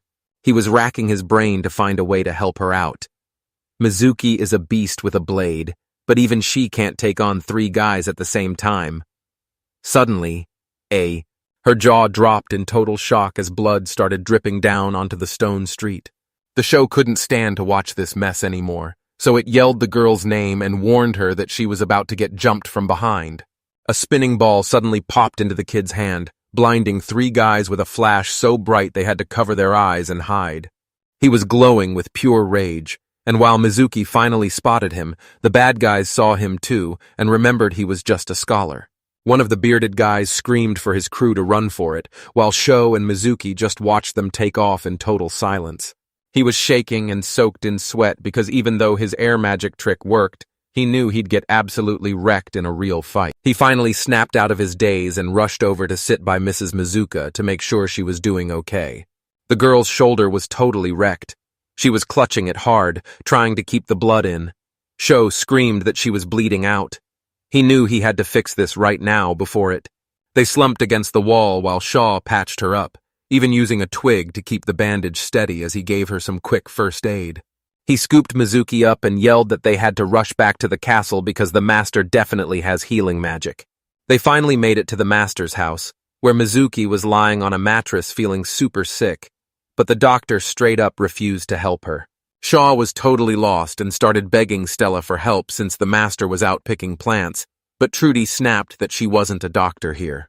He had no clue how to get through to Stella, so he just begged her to help Mizuki before she vanished for good. He was basically in tears begging her, so Stella just stared him down before dropping her condition. He has to spend the night with her first, and only then will she even think about it. He agreed to do whatever she asked, but Stella felt like he was only doing it because he thought she liked forcing him, and that really messed with her pride. The healer starts apologizing, totally ready for whatever happens. Stella just smiles and walks over to the injured Mizuki. She sits down right next to her and starts chanting a spell to fix her up. Mizuki's wound healed up instantly like it was never even there, and the second she woke up, she apologized to Lady Stella for the mess, warning her that even though the bleeding stopped, it would totally start again if she moved an inch. Stella walked away saying she didn't care what happened to the people in the Empire, which made Mizuki panic and try to stop her, while Sho was left wondering why she hated them so much in the first place. She really hoped she'd be okay, so she agreed and thanked him for totally saving her life. He played it off like it was nothing, saying he's just always got her back. And after a quiet moment, Mizuki finally told him he's a really good person. Shu wiped the apple, realizing he was finally seeing Stella's healing magic for the very first time. The second she started the spell, that wound healed up instantly. He was so spaced out that he accidentally sliced his finger while peeling an apple, but after a quick shout, he figured his magic could probably just fix it. Shu sucked on his cut finger and realized that since the human body is just a bunch of chemical reactions, he could totally use speed-up magic or even plant growth spells to heal himself. Monsters hardly ever strike, But in every world, the toughest thing to do is bring people back. With all kinds of thugs out to get him, Sho just wants to learn some basic attack and healing magic so he can actually defend himself. The kid yanks his finger out of his mouth, brings the knife in close, and drags it right across his wound again. Blood started dripping right onto the table, landing all over the apples he just finished cleaning. He might look totally insane, but he's actually a genius using magic to force his skin to grow back and heal that wound instantly. He looked down at his finger and got super mad because the cut was way deeper than he thought, and blood was just gushing out everywhere. He tried using magic to speed up the process, thinking healing was just a bunch of chemical reactions, but it totally flopped and showed him that things weren't going to be that easy. He pulls off a double activation to supercharge his recovery, and you can actually see the wound starting to heal. Casting 2 spells at once is a total brain melter, kind of like trying to have a bunch of different conversations at the same time without losing track of what you're talking about. No matter what he did, the blood just wouldn't stop, so he got super annoyed and pushed his magic even harder until he was dripping with sweat. Just like that, the massive wound totally vanished, leaving nothing but a tiny mark and a bit of blood as Sho screamed that he finally pulled it off. He slumped back in his chair and let out a massive sigh, finally catching his breath after being so locked in that he literally forgot to breathe. He can only use the magic inside his head, and if he keeps figuring things out, his powers are going to level up big time. Magic is basically like a computer program that triggers and stacks different spells together, and he had no idea why his body suddenly stopped healing. Like, if you cast a spell on a piece of meat, it's not turning back into a cow, it won't multiply, it won't turn into fertilizer, and it'll never even rot. Magic only patches up wounds by stealing your future life force to make you heal way faster. Sho was sure that flesh wasn't growing back since there was no life force left to use, all while he stared at the freshly roasted body. Basically, once the heart stops, the blood and oxygen just quit, and when those cells run out of juice, it's game over. Animals heal super slow, but plants are way more stubborn. Even if you chop them into tiny bits, they'll just grow back, kind of like those old veggies that start sprouting in the back of your fridge. He finished off his steak and realized they actually clone these plants just to keep them perfect. He suddenly bolts out of his chair, slams his hands on the table, and heads straight to the greenhouse to check on his flowers. One flower totally grabs his attention, and it's a vanilla orchid. He grew vanilla beans from his master's seedlings, but after hearing that orchids get cloned all the time, he realized he could use his magic to force their cells to regrow and clone them too. The kid knew he had to give it a shot, so he grabbed a piece of paper and chopped it into tiny bits. Snip a leaf and drop it in clean water, then use your magic to make it multiply and space out perfectly until the whole thing turns into a weird white mass. Tiny sprouts popped out of the leaf, and suddenly a massive one burst forth, making the kid shout with joy that he was finally healed. Now he could clone every rare plant and get all the vanilla beans he ever wanted, making him laugh out loud like a total supervillain. He kept laughing like a maniac until he literally blacked out and collapsed, since it looked like he pushed his magic way too hard. A little later, he's back home focused on some details when a voice suddenly calls out, and he spins around in total shock to see her standing right there. She realized he was doing something epic again, but he just looked her way and said he was thinking about random junk. He actually thought something awesome had finally happened. Nim reached out to Mr. Shaw again to get him to onion kopen, but he was totally confused about what that even was. She says it's this super fluffy and happy spot that smells totally awesome. Sean and Nim were wandering down a quiet city side street, and there was basically nobody else around. He headed back to her to see what she was on about, and it was super fluffy and smelled so good. Nim mentions her mom opened a shop, and the guy is so shocked he starts asking more questions about her. They walk up to the house and Nim points it out. The shop is right here on Kognon Kopon at the Beast's Diner. The doorbell rings as new guests walk in, joining the packed cafe where everyone is already laughing and grabbing drinks. Nim pointed out that every single visitor was a beast person and worried things might get awkward since Sho was human, but the girl just turned to him and said they were all actually stoked to have him there. Nim's mom, Nina, was stoked to meet him, especially since Nim had hyped him up as a total genius scientist. She reveals she's his mom, and the kid introduces himself as Sho, explaining he's still just a student since he hasn't gotten his official certificate yet. He found out he needs to join the Imperial University to get a master's license, but he's not interested because he's going to keep doing his thing whether he has it or not. Everyone in the diner realized the real master was standing right there, but he was totally confused by all the shouting and why everyone was making such a big deal. Nini served up a plate and told them it was their famous signature dish, meatball soup. The kid snatched up a spoon and started digging in, saying it tasted amazing and the broth was literally perfect. She explains that they leave the fish in the broth while it stews and use spices to kill the smell, making the meat taste insanely rich. Nim bragged to her mom about the chef's special soup, and while he realized it was literally made for animals, she just laughed and told him it tasted amazing. Someone grabs the boy's shoulder to talk to Mr. Shaw, but the kid is totally lost as a swarm of cat girls suddenly surrounds him. Everyone watching thought these girls were just like him. One of the girls even spoke up and confirmed it. Another girl admitted she really wanted to get close to the show's host. He started. The blonde cat mentions rumors that the show's host is actually a demon. Our guy is totally shocked and can't figure out how that's even possible. Then the girls chime in, saying they tried to pull that spider chocolate back, but after one incident, it was secretly mass-produced and sold to us as a fake health booster for when you're feeling sick. But the merchant whispered about a secret side effect, claiming this stuff is basically a cheat code that'll make every girl fall for you. Even with those trashy ads, the stuff is selling like crazy and everyone is hyped. Plus, the cat girl mentioned that Nim thinks the host is actually a pretty cool guy. The showmaster actually built her own pump to use every day, and now everything is way easier for her. The guy was hyped to hear that because he used to work for the master, and honestly, hauling water from that well was a total nightmare. She kept doing it over and over, but she still had no clue why water was even coming out of the pump, and her friend agreed that the whole thing was just plain weird. So the girl hits up the host to see if he's about to do something epic again. Nim jumps in to reveal a huge secret. The host is actually planning to build a carriage that moves all on its own without any horses. The girls couldn't wrap their heads around a carriage moving without a horse, so they just figured it was powered by magic. He shut her down and said it wasn't magic, it was just pure logic, and while she was totally caught off guard, he confirmed he was dead serious. He decided to show them how it's done by bringing up a toy he made during the broadcast, and even though the cat girls were totally clueless, the show's staff told him to reveal it. It's a toy car with a heavy wheel that builds up tons of energy, so the moment you let go, it just keeps zooming forward. This machine builds up power with a motor instead of hands, and since it only has 2 wheels, I was dying to see how it would drive right as he fired it up on the floor.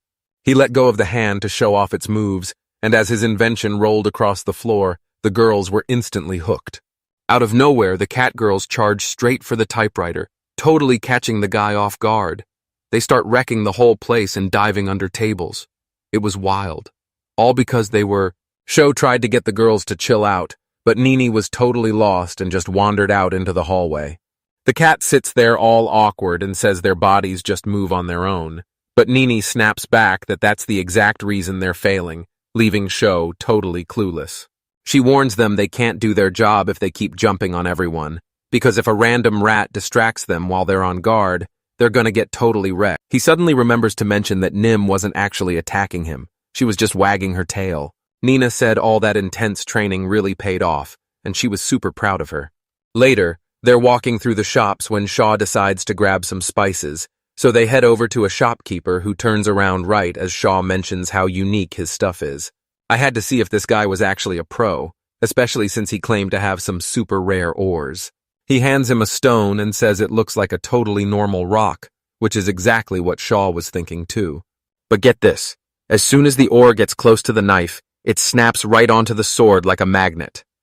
Shaw realizes he's found something special and gets super hyped, because a rare, then he just straight up said he'd buy her, leaving the merchant totally floored by the snap decision and begging for a moment to process it, while Shaw was convinced she wasn't. The shopkeeper apologized because he never expected anyone to drop that much cash, but the guy just told him he was buying something else too. The boy points right at some dried slime, and even though the sign calls it a rare snack from the deep, Nim is totally shocked to see him already paying for it. The guys were already at the workshop, so Nim marched right up to the master since she's a total regular, leaving the guy unpacking bags looking completely stunned. He remembered he wanted to cook, so once he got everything ready, he asked her if they should make some food and she was totally down. The table was covered in gear parts, and when the guy turned around, Nim was already totally knocked out on the bed, so he just kept on working. Finally, the dude yells that he's all set and whips out his secret weapon, which is literally just a hand mixer. It works just like a toy car where you crank the handle to build up speed, and the whisk keeps spinning like crazy even after you let go. Nim woke up super confused, but Sho noticed and told her he was whipping egg whites to make meringue, a word she'd literally never heard in her life. She was blown away by how fast it turned into a white, fluffy treat, and since it tasted amazing, the guy told her they should make his just as fluffy too. On the table sat fresh cream spun right out of milk, and it was super easy to whip up with a hand mixer. The girl went straight to the host to ask about the slime, totally clueless that the stuff is actually pure poison. The guy says only the organs are deadly, but the clear part is totally safe, just like a jellyfish. Just toss it back in hot water and let it cool, and it'll turn into a jiggly jelly. By tossing together meringue, slime, whipped cream, and vanilla, this frozen treat ends up looking just like sticky natto and makes the whole thing taste way better. Just pour the mix into a bowl, let it chill, and boom, Nato's otherworldly slime mousse is finally ready to eat. Just then, Stella and Rubia burst through the door, and the healer tells Shaw to go grab her a sweet treat. The guy quickly told them it was almost ready, and they could just take it, thinking they totally mistook his place for some kind of cafe. The three girls dove right into the new dish, but they were totally clueless about what they were actually eating. It was cold, fluffy, and had a perfect crispy crust, but even though Sho called it a mousse, he totally froze up when it came time to say what the main ingredient was. He reveals the secret ingredient is actually slime, leaving the girls totally freaked out and wondering if it's the same monster they know, while the guy realizes he's never even seen a slime in person before. Stella said she only ate it because it's a fancy delicacy, but it didn't even taste that good, and Shaw just replied that he was glad she liked it. Rubio was completely frozen in shock, and Stella knew this was a bad sign because the girl wasn't even breathing, even though she still had a spoonful of mousse ready to eat.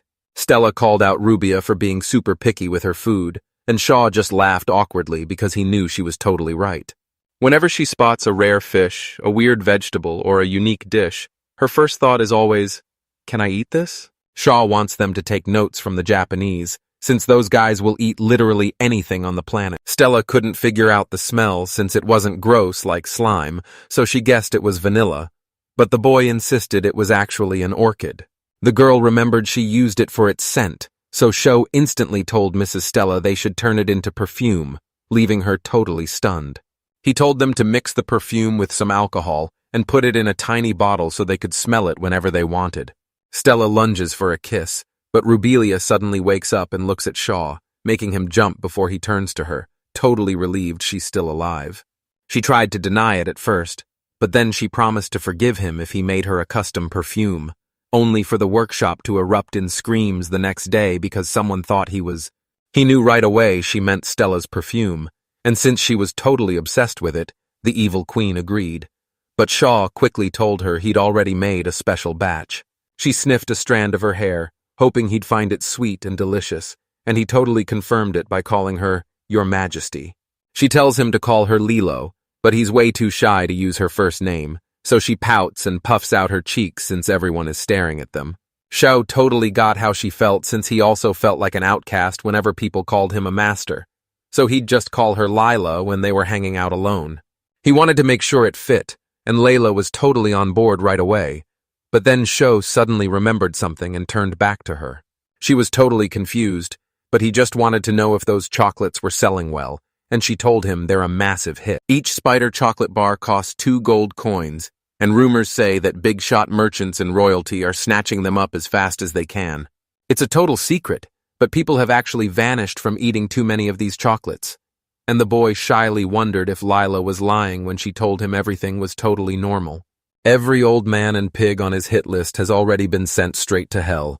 Maybe this was his master plan from the start, and even though it felt super awkward, everyone actually went along with it. But he definitely didn't expect it to blow up like this. Lila called him a total sweetheart, jumped right into his arms, and just started laughing. He thought she looked like a sweet girl, but she wasn't afraid to play dirty, and her insane political moves had Shaw sweating bullets. It's been a few months since he arrived in this world, and he just discovered that things have been stuck like this for over 1,000 years. If this world is stuck in the Edo period, It could totally transform into modern Japan in just over 100 years. Magic is probably the reason science is so behind, because it's super weird that they don't even have matches to start a fire, let alone electricity. These magic stones burst into flames when they hit something, but they're so expensive that regular people who can't use magic struggle to even light a candle. Sho tried building a generator with a magnet he got from a merchant, but even though it could light up a bulb, it didn't have enough power to charge a phone. He was thinking about the light bulb and knew he needed glass, but the stuff in this world was way too cloudy and full of junk, so he realized he'd have to craft his. They headed out to find the supplies they needed, and since glass is made from quartz, they hit up the riverbanks where it's basically everywhere. This glass was everywhere back home, but making it now is going to be a total nightmare because of all the crazy chemicals involved. He's convinced that those old-school crystal glasses were actually made using wood ash.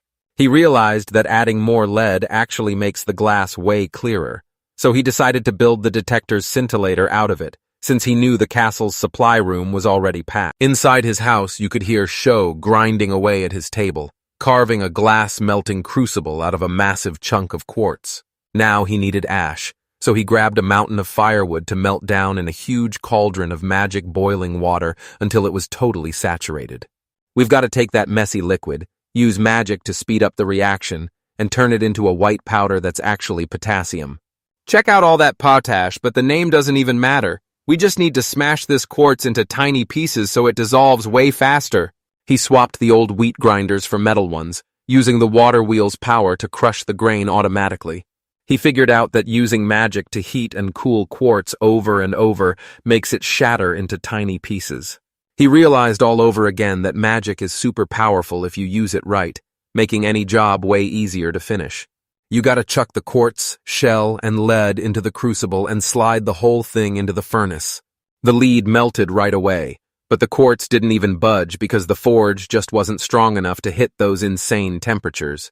He used magic to crank up the heat, making the molecules vibrate like crazy to get it super hot.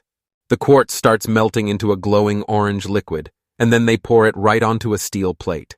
You have to use heavy magic to crush and stretch it out, which is the big catch for using magic that makes things light. Once it cooled down, Sho noticed something weird left behind and realized the lead hadn't actually melted all the way. After a few tries, he finally gets it. Only the yellowed lead melts properly, so they're just going to heat that first part and pick out the yellow ones. They kicked off another test run, and he started pouring out the liquid that had formed from the glass. He thought back on everything that just happened and finally cracked a smile because he actually pulled it off and got that glass perfectly clean. It's a little rough and messy, but it's actually pretty decent, and he figures he can use it to make windows or even some basic dishes. Normally, glass cools down and gets stiff in a flash, but magic keeps it hot so they can shape it perfectly. Glass is useful for literally everything, so he wants a custom furnace to make something epic, and since he needs a light bulb next, he's diving straight into glass blowing. To blow the glass, he uses a mix of iron, bamboo, and castor oil, shoving it into the furnace and spinning the stick while blowing right into the tube. Shaw spent days messing with glass, but the unfinished bulb just kept melting, making him realize this was way harder than he thought as he tried to figure out the perfect way to blow into it using simple. He kept blowing into the tube to finish that light bulb as the sun went down, but even after days of glass making, Stella and Rubia had absolutely no clue what he was up to. Stella stared at her reflection and felt totally weird seeing an elf staring back, while Ruby turned back to the show, confused by the strange boards and the glasses that looked like a hidden shield. Shaw rounds the corner, spots Mr. and Mrs. Stella, and starts telling them how he actually made the glass a little better. He explained it was a glass mirror where they could see themselves perfectly, and Stella was totally blown away to realize she was looking at her own face. Shao tells them they showed up at the perfect time because he's got something he needs to talk to them about. The kid unrolled a coil of wire and was about to say it was copper, but Rubia already knew exactly what she was looking at. He knew he was right and wanted to wrap it in a super thin film, since the paper he tried before was just way too thick. Rubia figured he could totally use Nikava because her powers literally start peeling apart the second you try to bend them. Then Stella spoke up and said they should totally use wax from bugs instead. Sho asks again, and Rubia finally decides it's time, telling him to gear up because they're heading into the woods to catch that guy while he's totally off guard. He figured it out because the master was a legit scientist, and Ruby told everyone they had to move fast. The insect wax worked just like it did in his old world, so he coated the copper wire perfectly, and with help from the master and Mrs. Stella, he finally finished a solid spool. The thread was a total nightmare since he couldn't get any tungsten, so he made carbon thread by steaming and shaving down pieces of bamboo instead. Believe it or not, the very first Edison light bulbs actually used bamboo to make them glow. Stella thought the vacuum was straight-up magic, and once the guy said she was right, she demanded to know what he was actually up to. The kid tells them it's a lamp, and while the girls are totally losing it, he explains that sliding a magnet in and out of that copper coil is what makes the whole thing glow. He moved the magnet near the coil, and the light bulb suddenly turned on just like he said, leaving Rubio shocked that it actually worked while Stella had no clue what was going on. He explains that shoving a magnet into a coil creates power to light the bulb, and as Rubia realizes it's not magic, he tells her that literally anyone can do it. If they hook this up to a water wheel or windmill to keep it running, the lights will get way brighter, but Stella says there's a major catch.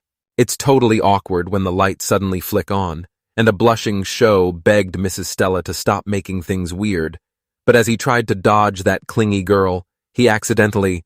A weird pentagon-shaped rock dropped right onto the lamp tablet, and Sho was totally losing it because the bulb was glowing even though there wasn't a single magnet near the coil. He saw the bulb light up the second the magic stone got near the spiral, realizing the stone was actually making electricity, and Sho was totally obsessed with how cool this new world was.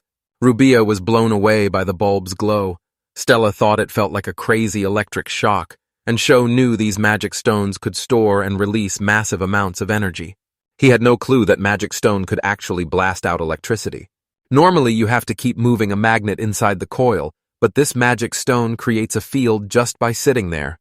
Sho turned to the master, thinking magic stones eventually run out of juice, but she told him she'd never heard of anything like that before. He was blown away that it was actually real, since it's basically infinite clean energy that never runs out. And if he'd found something this crazy back home, he'd have won a Nobel Prize for sure. Shah was already at the castle chatting with Layla about his newest invention, and the queen was super hyped to see him and find out what crazy gadget he'd cooked up this time. But the guy wasn't joking at all, and he looked right at the girl and said, "Your Majesty, we can sell him." They were already heading deep into the basement, and Layla had absolutely no clue why they were even there. Sho told her she had to hold on tight, and even though she was totally lost on what this thing even was, he said they were finally ready to set the magic stone. She was already holding this glowing lantern thing that lit up the basement, and she was totally convinced it was actual magic. Shaw started denying everything, claiming it was all just a trick of logic. They slide a copper plate and a tin reflector into a bamboo tube, hook a coil up to a light bulb, and the second they drop in a magic stone, the whole thing surges with electricity. She lit up her face and cheered about never needing a candle again, while Sho joked it'd be a total lifesaver for her midnight bathroom runs. The queen wanted to sell it and start mass production immediately, so the guy agreed to help, but said he needed one thing while the girl waited to hear what it was. He's got to use crystal glass and magic to make a vacuum for this light, but since the glass takes a ton of fuel, he'll have to figure out how to mass produce it later. She flashed a huge, happy grin and told him she's leaving everything in his hands. Shaw was just strolling through the city when a woman stopped him and called him Mr. Scholar, so he just played it cool and told her it was a beautiful day. While he's walking, he bumps into a guy who realizes he's a total pro looking for gear, and the man shows him exactly where to find the sickest new swords. The guy looks at his blade and brags about making it with his own 2 hands. He built the whole thing using some random metal scraps he just picked up. He calls himself a total master. The merchant asked him to drop by whenever he could, so he laughed and promised to return while soaking up the perfect sunny day. The kid stretched his arms and headed down the street, passing a few alleys in total silence before he suddenly got this super creepy vibe that something was just wrong. He was totally confused because he could feel someone lurking nearby, and once he realized he was being watched, he prayed those bandits weren't back for revenge as he stood there completely frozen. Sho spotted the same punks who jumped Mizuki trailing him, but they won't catch him slipping since he's got a classic move to shake them off. The guy bolts as fast as he can and vanishes around the corner, just waiting for the person chasing him to finally show their real face. Out of nowhere, the girl tripped over his legs and landed hard on her back. Sho was shocked to see she was just a kid. They stared at each other in silence. The girl starts bawling her eyes out, and the boy totally panics, trying to explain he didn't do it while everyone starts staring him down. He nervously fumbled through his pockets, finally found a candy to give the girl, and promised he'd have something even sweeter for her soon. The girl warned him that Maria says not to take stuff from strangers, making him realize that back home, he'd have called the cops in a heartbeat. The show figured she wouldn't recognize the castle's head scientist, but she totally knew he was the host, and he let out a huge sigh of relief that she actually remembered him. Since she knows him, he's not a stranger anymore, and he always hooks his friends up with treats. She stayed quiet for a second, but then her eyes lit up and she thought it tasted amazing, and the boy told her he actually made the fruit candy all by himself. She plays it safe and never takes anything from anyone because she's terrified of getting snatched and sold off just like Maria warned her. Suddenly, a guy behind her notices she's holding something and warns her that she shouldn't be taking stuff from strangers. The girl instantly claimed he was a total master, and since she knew him, she could just take his stuff, while someone in the crowd yelled that it was totally unfair. The cat-eared kid says he knows him too, calls him an old man, and warns that he won't be fooled like his sister was, while Shaw just thinks the whole thing is adorable. Shaw was shocked to find out the Beast Man worked at the castle too, but then he realized the guy was actually Nim's brother, and he was totally over everyone treating him like a pet cat. He told me she was bragging about her sweet brother, but he begged me to stop calling him that because he's going to be the head of the family, make tons of money, and take care of his mom and sister. He started sobbing in the shower because he thought it was so amazing, and he even planned to give him a sweet treat as a reward. The other kids quickly piped up that they help Maria every single day, so the boy just smiled and promised to give one to everyone. He wanted to see if they were stalking people just to find out how close they could actually get. It's a huge relief it was him, his master, or even that elf they've got with them. He tried to see if they knew his master, but the kids all shouted at once that she was a witch, and when I asked about the elf, they all yelled together that he's totally talking about her, and man, this elf is dangerous because you never know what's actually going on in her head. One guy says that if a total pro takes over, the show becomes a wild magic experiment, and the girl thinks it could even turn into a straight-up monster. He laughed and said that where there's smoke, there's fire, and if they keep playing these games, their parents are going to be totally furious. The kids slumped onto the stone ground, staring at each other in total shock as they realized they were completely alone with no parents to turn to. Sho was totally shocked, but he'd heard rumors that a shelter was hidden right in this spot. Maria lived there with about 20 kids. Sho told them their games were way too dangerous, but he promised to show them a better way.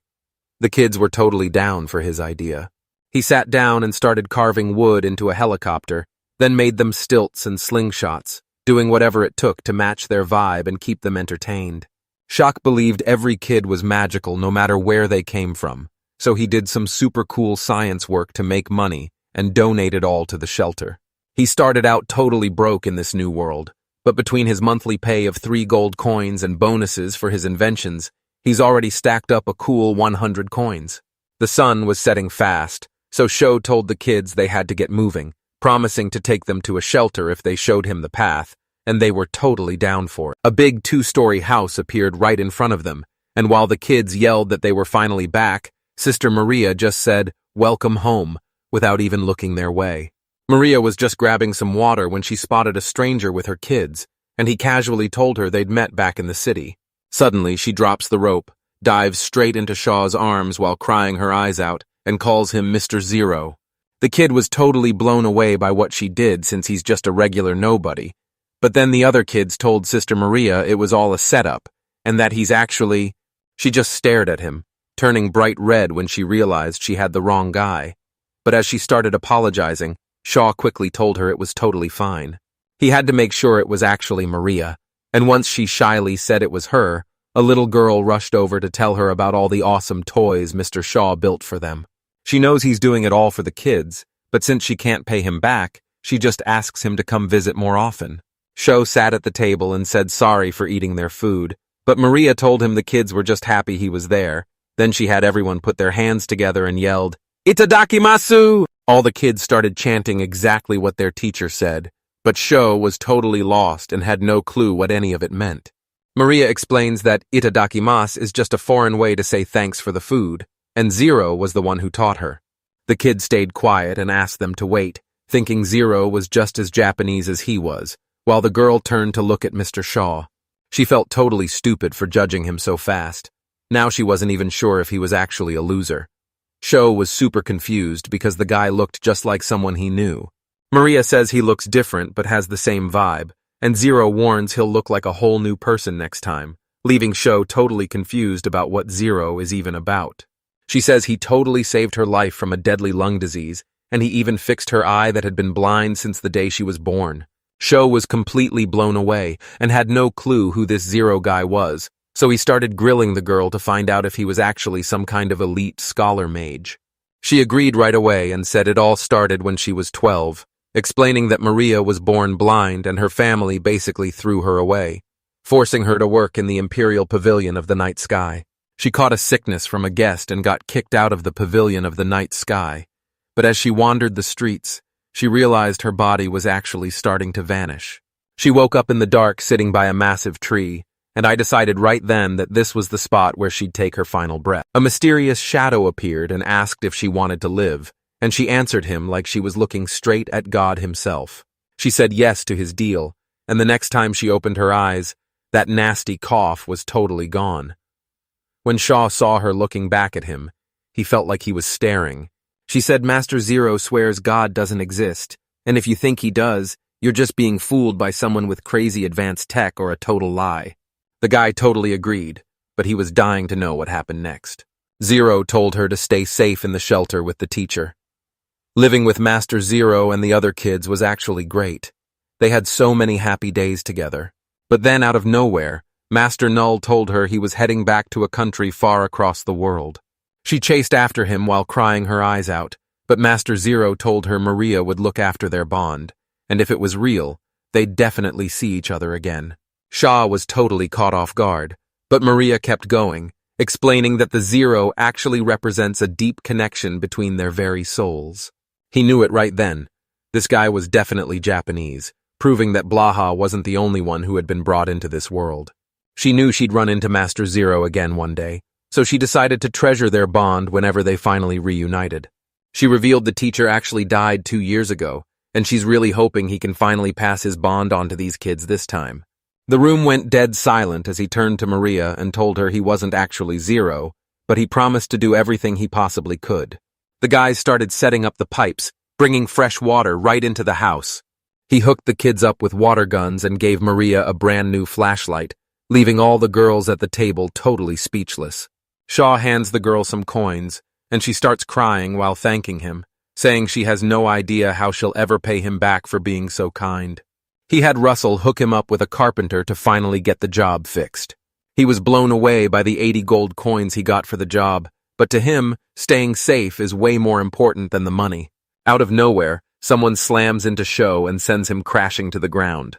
He leaned right into the boy's face to check him out, noticing they were way bigger than the masters, even though the girl warned everyone he was a total bad guy.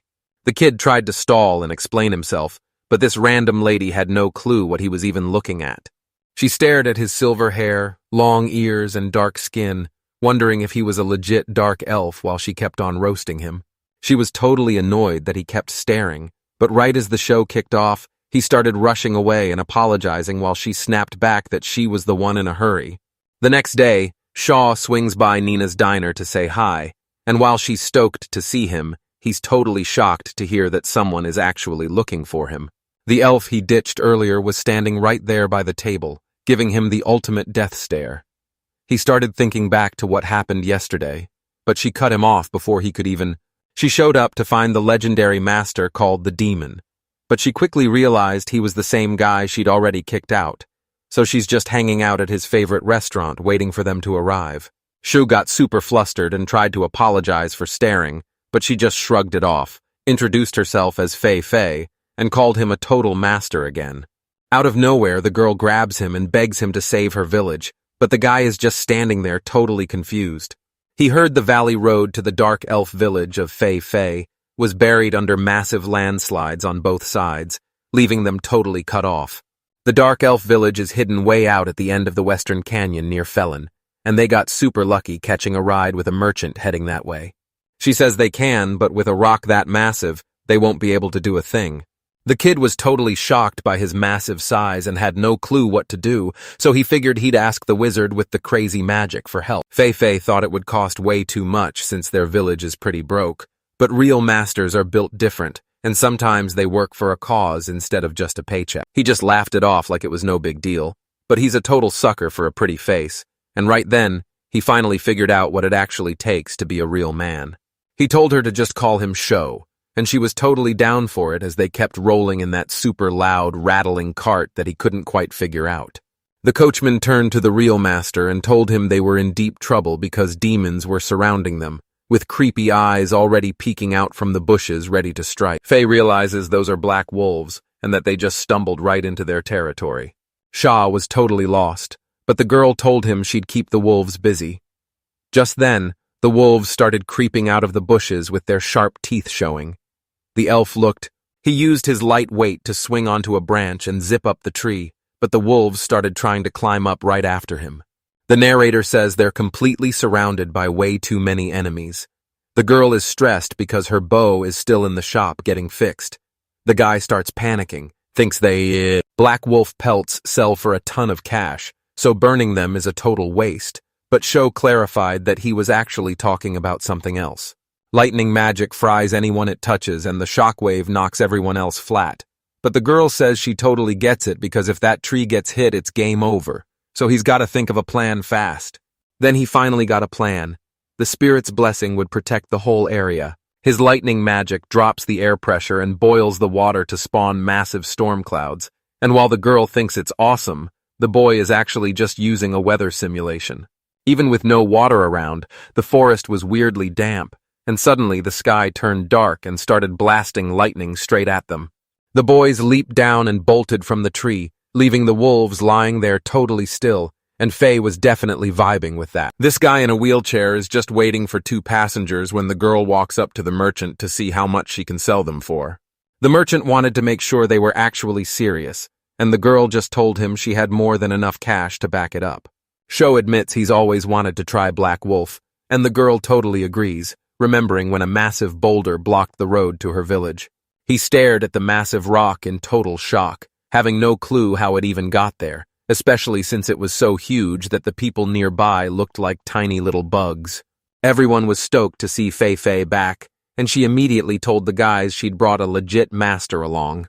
The crowd started cheering, thinking they were finally safe, but he had no clue how he was supposed to take this thing down anymore. The dark elf village is tucked away at the end of a valley formed by the rift, right next to a massive rock that stretches across the whole land. A massive 30-meter boulder crashed down from the cliff and got stuck in the valley, totally blocking the road for any vans or cars. The kid starts casting his magic and a huge blast goes off that Shaw tries to hide, but when the smoke finally disappears, a literal black hole is sitting right where the spell used to be. Squishing the air with magic only made the surface hot. Back in the old world, this would have gone off like a massive stick of dynamite. But he needed way more heat than that, too. When you crush air down, it gets super hot because the molecules start going wild. And if you double that pressure, the heat and power become absolutely insane. He's trying to fire off different kinds of magic all at once. It's crazy tough, but it can be done. But now, he's actually trying to cast the... Using 2 different spells is like getting a solid 2-handed grip on a baseball bat, but doubling up the same magic is like stacking 1 bat right on top of another. He's about to try something super risky, so everyone back off and keep your eyes peeled. The core turns pure white, hitting over 5,000 degrees, and when he tests it on a rock, the thing starts melting right away. He twisted it even deeper, and the kid's eyes went wide as a dark liquid started pouring right out of the stone. The lava started exploding everywhere, and Sho was terrified because it was way too close, all because he let his guard down for just 1 second. He probably busted out because drilling that straight hole spiked the pressure, and Fei was honestly terrified for her life. She started screaming his name, and luckily, Sho finally managed to open his eyes. She just wanted to make sure he was still okay, while he apologized for totally draining all his magic. If they don't move it, they'll just clear a path for the carts, and Sho figured his magic would let him get through. but since he can only use this special. She smiled and said this was nothing compared to all the hard work they put into their skills. They threw everything they had at the entrance, and even though the rock started to crack, it just wouldn't fully break. If you jam that double compression sleeve in sideways, it's going to blow up and spray lava everywhere, so you've got to slide it straight, dip it down and back, then do that exact same move again. Shu said it's super exhausting, so the master can finally take a breather since Fayeta asked for one. Sho was on his knees right in front of the girl, his face turning bright red from pure embarrassment. He was so shocked by how much they valued him that it actually got creepy. But the girl just said they were sucking up to him because he was useful. The other elves were low-key offended because they'd never been treated this nicely, but Faye stepped out of the tent and told them to shut up and finish cleaning the trash, making the boy realize 10 days have already gone by, and every time they blast it with magic, the hole in that boulder just keeps getting bigger. The tunnel finally burst open, and everyone went wild now that the path to the village was totally clear. The dark elf elder was totally blown away, and had no idea how to even thank him for everything he did. Everyone was totally shocked to see such an old guy, and started guessing his age, but I just told him straight up not to even worry about it.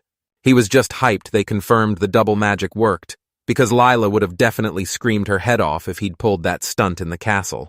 I thought they'd have some super rare gem you can only find here, or maybe something with a totally wild color. One of the girls mentioned seeing black stones, so the guy asked her to repeat that because he was pretty sure it was actually obsidian. The girl was sure it wasn't obsidian because it was literally falling apart, and Faye couldn't understand how a rock this fragile could be useful at all. They're dying to find him, and they just heard he's hanging out on the rocky cliffs right at the valley entrance. The guy asks for a tour on the way back, and the girls are totally down for it. Faith says Shaw is a total hero to her village, and she's going to prove it's the truth. They reached a massive limestone hill, and the girl pointed out that the stones were finally right in front of them. The elf says this black stone ball is super fragile and crumbles so easily you can't even use it for an arrowhead. Sho started tapping on it to make sure, and once a tiny piece of stone broke off, he had to see if his hunch was actually right. The guy piled up some stones and tried to light them on fire, leaving the fairy totally shocked that a rock could actually burn. The guy was just hyped that Ugulki actually existed, knowing it was the only real way to kickstart the Industrial Revolution. The elf is freaking out because she thinks these burning rocks are magic, but the boy explains they actually burn all by themselves, which totally solves their fuel problem and could even power a massive steam engine. He's taking that sample straight to Her Highness to spill the beans, while we go round up a team to start the investigation. She felt bad for dragging them so far out as it started getting dark, and even though he wanted to find a real place to stay, she wasn't ready to head back yet, so they just ended up crashing in the middle of a field. Xiao was totally stunned, but Feifei told him they're always around and not to worry since they're actually elves. The kid said that wasn't the point, he just didn't think he'd ever fit in. The elf admitted her place was a total disaster, but she told him he could crash there and she'd hook him up with some food. Shaw woke up on the couch, stretching out his aching back, but after crushing his morning pull-ups, he was already looking for his next big move. She was fast asleep, so he took the chance to quietly sneak out of the room. The queen was low-key mad and wondered where he'd disappeared to, but once she realized he was hanging out in the cozy dark elf village, she decided it was fine as long as he brought back good news, and he was totally down for that. He sets a few pieces of coal on the table, but Layla is totally lost and tells him it's literally just a black rock. They end up at Resale's workshop, and while he thinks they're just showing him some new fuel, the queen realizes the stone isn't even magic. The guy confirmed there was 0 mana in the stone, so Sho asked to check it out, dumped coal into a weird machine, and fired it up. Lila was totally hyped, and Razil said this thing's massive firepower would finally solve their fuel problems. They found out this stuff is perfect for fuel, so they're gonna steam and burn the rocks to turn them into coke and blast through way more iron than before. But there was a massive catch: the smoke. Burning all that coal sent nasty soot all over the city, and it was actually starting to make everyone sick. Back in the industrial era, coal smoke was straight up killing people, and the richer a country gets, the deadlier this problem actually becomes. Lila figured he was brainstorming what to do, and he was like, duh, obviously, explaining that when smoke hits water, all that nasty soot and poison just melts right in. Coal smoke is super dangerous because it's packed with hydrogen sulfide that melts right into water, And while the girl was freaking out about the poison, the fix was actually pretty simple. Just toss some bugs in. These bugs live off dead bodies and gross sludge, keeping the rivers clean in a world that doesn't even have sewers. They've got to watch out for that massive swarm of bugs, but they're sure they can handle it. So with Lila and Raziel on board, the girl suggests sending a research team straight into the coal mines. Starting this mine is going to be a ton of work, because they have to clear forests, build bridges, and even lay down train tracks just to move the coal.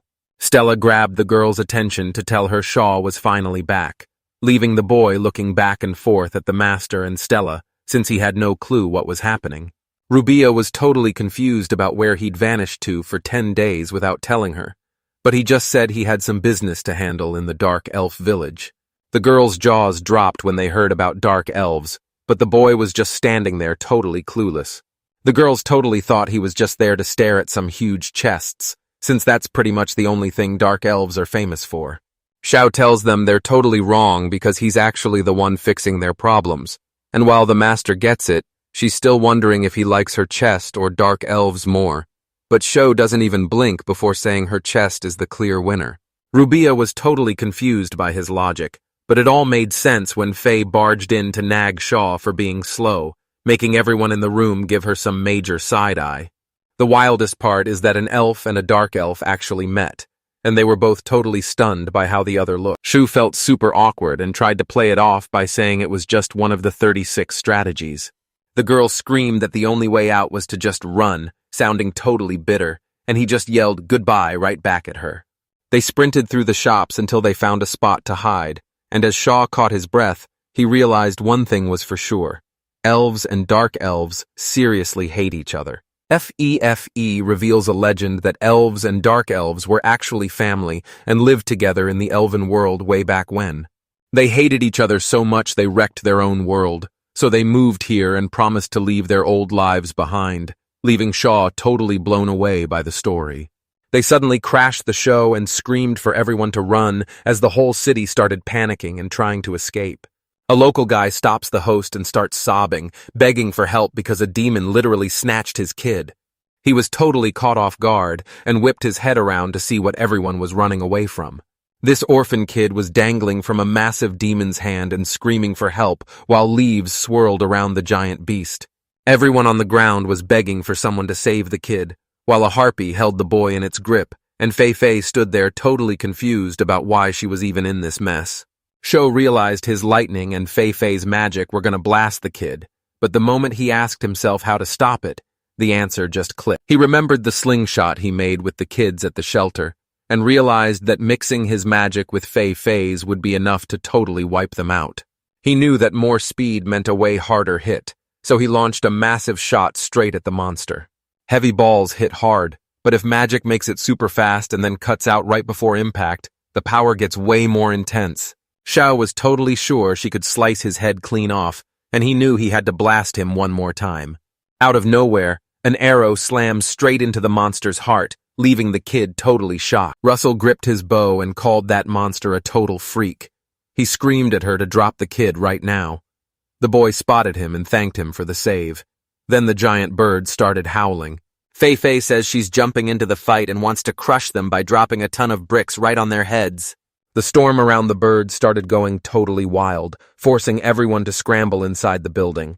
The bird suddenly shifted its shape and started blasting the heroes and the townspeople. Out of nowhere, Stella pops up right in front of the guys. They instantly throw up their shield, and Shaw is just so hyped to see her. He was totally blown away by her skills because even though he could see right through the shield, it blocked every single hit, and Stella bragged that she could even tank a dragon's fire. Sho had no clue how his power worked, but since light just zipped right through him, he was still totally vulnerable to lasers, microwave magic, and solar-powered attacks. Rubella pops out of nowhere and sees the mess, warning Sho to back off fast because the girl is about to blow and he's gonna get hurt. He screams at her to stop, thinking she's totally lost it since she's about to blow up the whole city with kids still there. But Rubia just shrugs and says some people have to be sacrificed. The girl was totally lost and looked dead serious. Suddenly, Ficky leaps onto the balcony, totally throwing Rosalie off. Psych! She asks for the bow and then just snaw. She pulled back her bow and let that arrow fly right at the monster with everything she had. The giant gripped the kid in his massive hand and roared at the city again, but then he just let go and the boy started falling fast. Faye screams to get Sho's attention, and as Sho looks up to see the kid plummeting, he sprints over and triggers his weight reduction power just before impact. He was inches from the ground when it snatched him up and dove straight through the window. He cleared the distance to the door and the girl in just a few quick leaps, leaving her so shocked she actually shut her mouth. The boy quickly begged her to watch the kid, and the girl freaked out, shaking as she grabbed him, tears starting to fill her eyes while she got all flustered. Shaw screamed for her to hurry up, totally terrified for the city and the kid that bird almost snatched, so the girl locked in and gave him a serious nod. The bird raises its sword, catching Sho and Fei-Fei's eyes, and they scream for the boy's help again as a wave of projectiles zooms straight for him.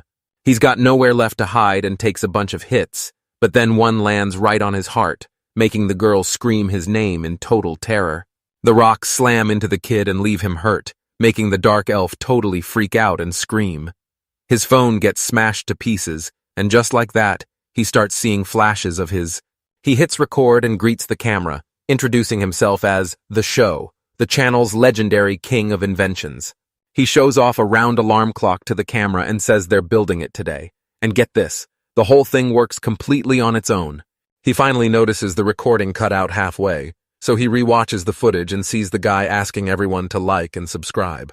He spots 12 views and 3 new subs on his video, and he's honestly stoked to see the numbers climbing and new comments popping up.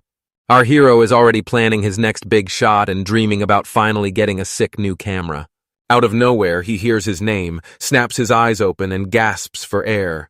The girl next to him sees his chest wound and offers to help, but he just brushes it off and says he's totally fine.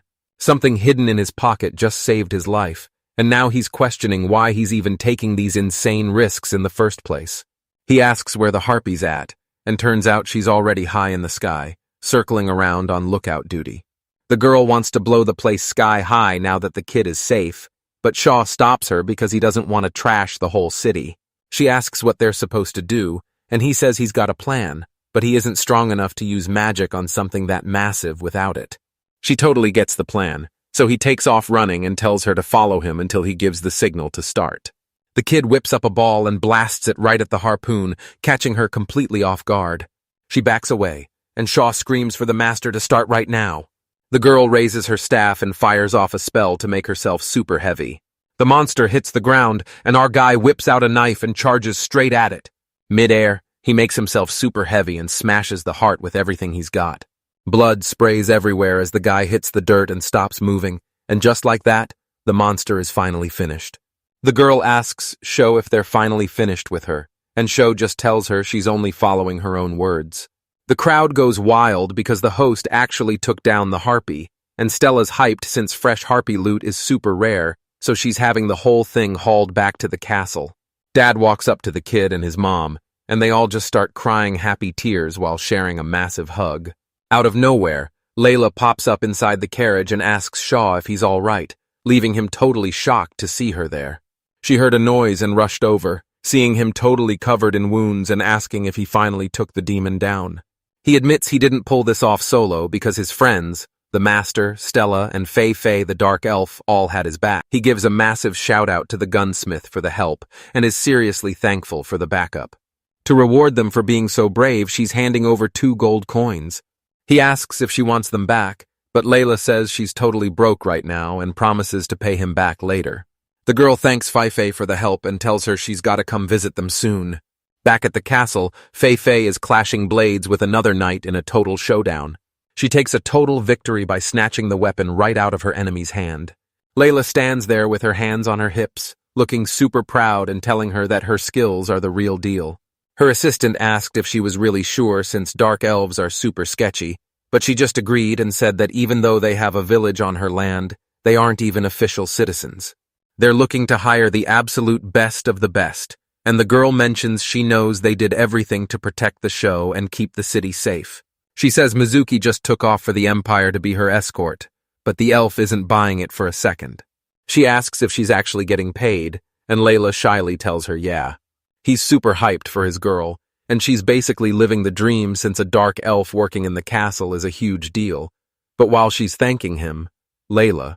A bit later, he walks back in and sees his smashed phone, and even though it was pretty beat up, he's totally stuck because now he can't film any of the crazy. He drops it in the box and snaps it shut, thanking him for totally saving his life. He slumps down on his bed, his mind totally stuck on the demons that won't leave him alone.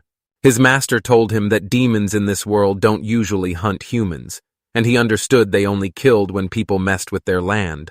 But this harpy went straight to the city. Fast forward a few weeks, he's just walking down the street when he spots a carriage and gives a little smile, totally caught by surprise. She's clearly a total queen, so it makes no sense that she has to use the back entrance while the other big shots use the front door. Out of nowhere, Nim calls out to him from behind, so he says good morning before she asks where he's been so early, and he tells her he was just out in the woods grabbing some ingredients. He asks her to grab some breakfast, but she says the princess is waiting in the office with a guest, and he figures that guest is the person in the wheelchair. Inside the office, Lila checks on Rubia, but Rubia says she's no help at all, right as a guy walks in asking if she wanted to see him. Lila is super relieved he finally showed up, and as she introduces him to Princess M.I. Looney, he bows down and says he's stoked to meet her.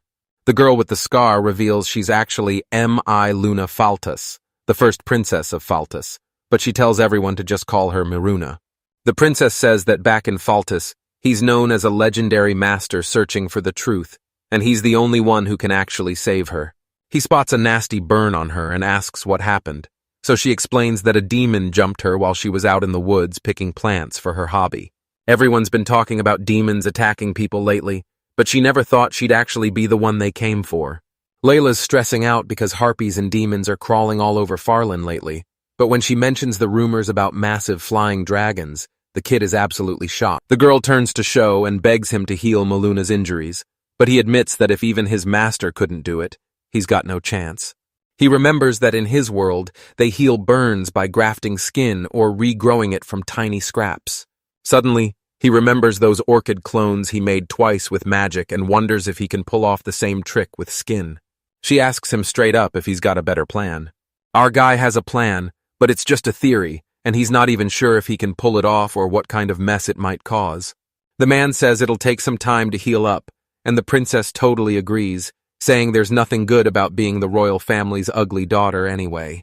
She says she can't even go back home without her real face, but the guy is totally lost and has no idea what she's talking about. Miruna clutches her chest, tells him she's got nothing left to lose, and dares him to just do it. He's totally confused why she thinks she's worthless just because her looks are gone, and he has no clue why she'd even say that. She points out that someone's worth is about way more than just their looks, and honestly, she's totally right. But Miruna reveals she's actually the princess of Faltus, and to save her kingdom, she has to marry into the right family and act like a perfect lady. It's her. He asks if she's stuck marrying for her country, and she totally agrees, saying she was born to be a rose, not some random wildflower. The other girls just watch in silence as our guy tells her he totally gets where she's coming from. He warns her that this has never been tested on humans and could have some crazy side effects, but even after he tells her to be ready for the worst, she's totally down. A little later, the princess is lying on the surgery table while our main guy stands right there in a full medical suit and mask. He grabs the scalpel and locks in, knowing his master will back him up if things get crazy, so he's ready to give it a shot. The guy tells Myron he's starting with the shoulder and cleans it with alcohol, and she gives him the green light. He knocks them out, grabs 4 tools, and dunks the object right into the liquid. He says this medicine will numb the pain so she doesn't feel a thing, and the crazy part is he's actually using spider venom to do it. While he was making chocolate, he also pulled out a poison that works perfectly to numb people up. He warns her she's gonna get so cold she won't even feel him anymore, and Miruna admits she's already freezing. Ruby's totally shocked he even thought of that, but then he admits he can't even use paralysis magic. So now, even a regular doctor with 0 magic skills can totally pull this off. He asks if she's feeling sick or sensing anything weird, but she tells him she feels totally fine. He slices it open and starts folding the skin back, using a spell at the same time to make everything grow and react way faster. This growth spell kicks your skin into overdrive, making your cells multiply like crazy the second the magic hits. His skin cells start growing at crazy speeds, and new skin spreads out to seal the wound shut. It heals about 3 centimeters in just 30 minutes, and with its magic, it can fix up to 5 or 6 centimeters every single day. He tells her she looks totally stunning today, and shows her a mirror, explaining that while she was only halfway healed before, she's finally getting better for real, which makes her smile and say He says sorry, and tells her to look at his work instead of the mirror, and the princess is totally blown away by how amazing his fix turned out. Later on, Layla is chowing down on some crazy pancakes with Mont Blanc cream and beans when she drops a total bombshell. She and the MC are actually cousins. He's completely floored, but she says they only see each other once a year now, but they used to hang out at the Fartis Royal Villa by the lake all the time. And while Miruna says she really misses those days, the boy just stares at them in total disbelief. The princess says this place feels like a whole different world, especially when she spots these insane pastries she's never seen before in a glowing room full of crystal glass. She tells Layla that the girl is only resting because she's such an awesome owner, and she's honestly pretty jealous of her. This girl walks up to Sho and offers to double or even triple his pay if he joins her, making Layla totally flip out at her for being so disrespectful. He just laughs and says sorry, but he has to turn her down because he promised the princess he'd build this kingdom up and he's not leaving. She's totally shocked by his oath and thinks he's just like a knight, especially since masters this powerful usually only work for way more important people. He says he doesn't care about the cash, and while he has some money for research, it's basically just enough to keep him fed for now. But then Layla reveals that the show he's doing all of this for Farlane, because he believes the kids are the country's greatest treasure.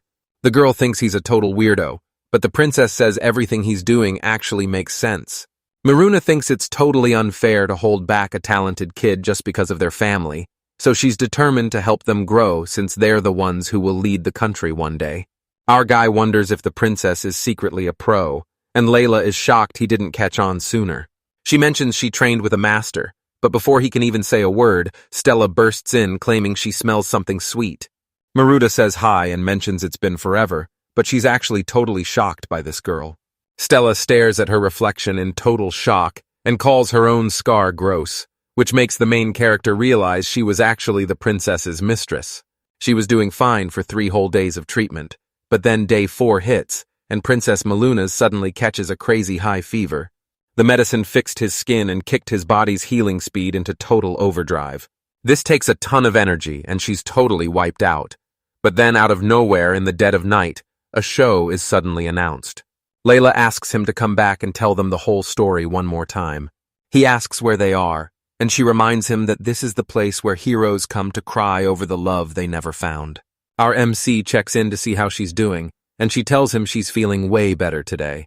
He notices that Princess Maluna's burn scars are actually starting to fade away for real. Our guy just stands up and starts watering the plant right in front of him like everything is totally chill. Out of nowhere, a princess walks up and says that plant is super rare, and when she asks to see it, he's totally down to show her.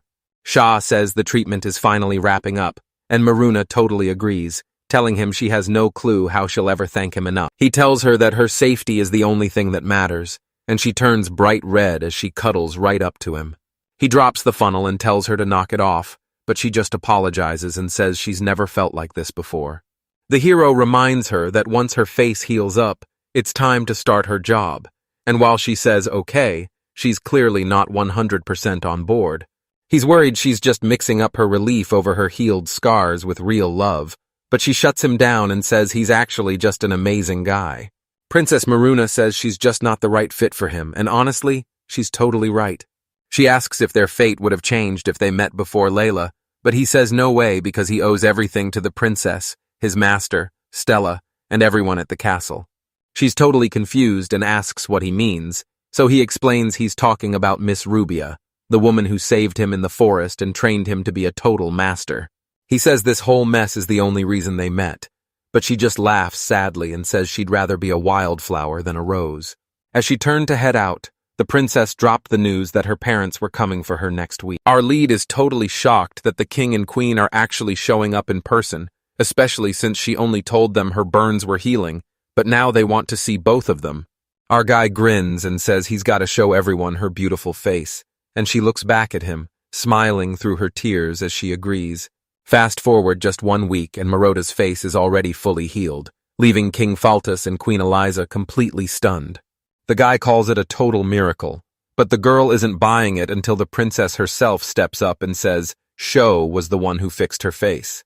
The king shook his hand and told him he'd performed a total miracle, leaving the kid completely stunned and confused.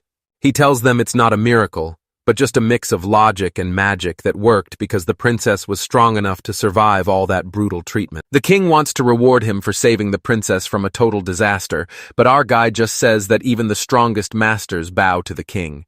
The man says no, thanking him not as a king but as a dad who loves his daughter, while Fultus bows his head to show some serious respect. A bit later, our guy brings the queen and princess to his workshop and tells them to feel free to look around while the king finishes up his meeting. She turns to Sho and asks if that same magic that saved her daughter can work on other people too. She touches her face and worries about some new eye wrinkles, but the MC tells her that since he's already fixing her sagging chin, he can handle those too, leaving her totally shocked. Sho tells her this is way easier than healing the princess's burns, so she gets super excited and agrees to give it a shot. King Faltus and Layla are wrapping up their meeting, and while the king says their quick chat was a total win, Layla tells him they're in a huge rush because they're already heading out. Felto gets back to his wife and tells her it's time to pack up and go, but he stops dead the second he sees her.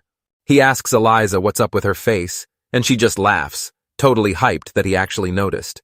She tells him she's using the local craftsman's magic too, and the guy is totally shocked, asking if it's some kind of potion for eternal youth. She explains she's actually the same age and he just stretched her wrinkles flat, but they'll be back soon, leaving him completely clueless about how he even did it.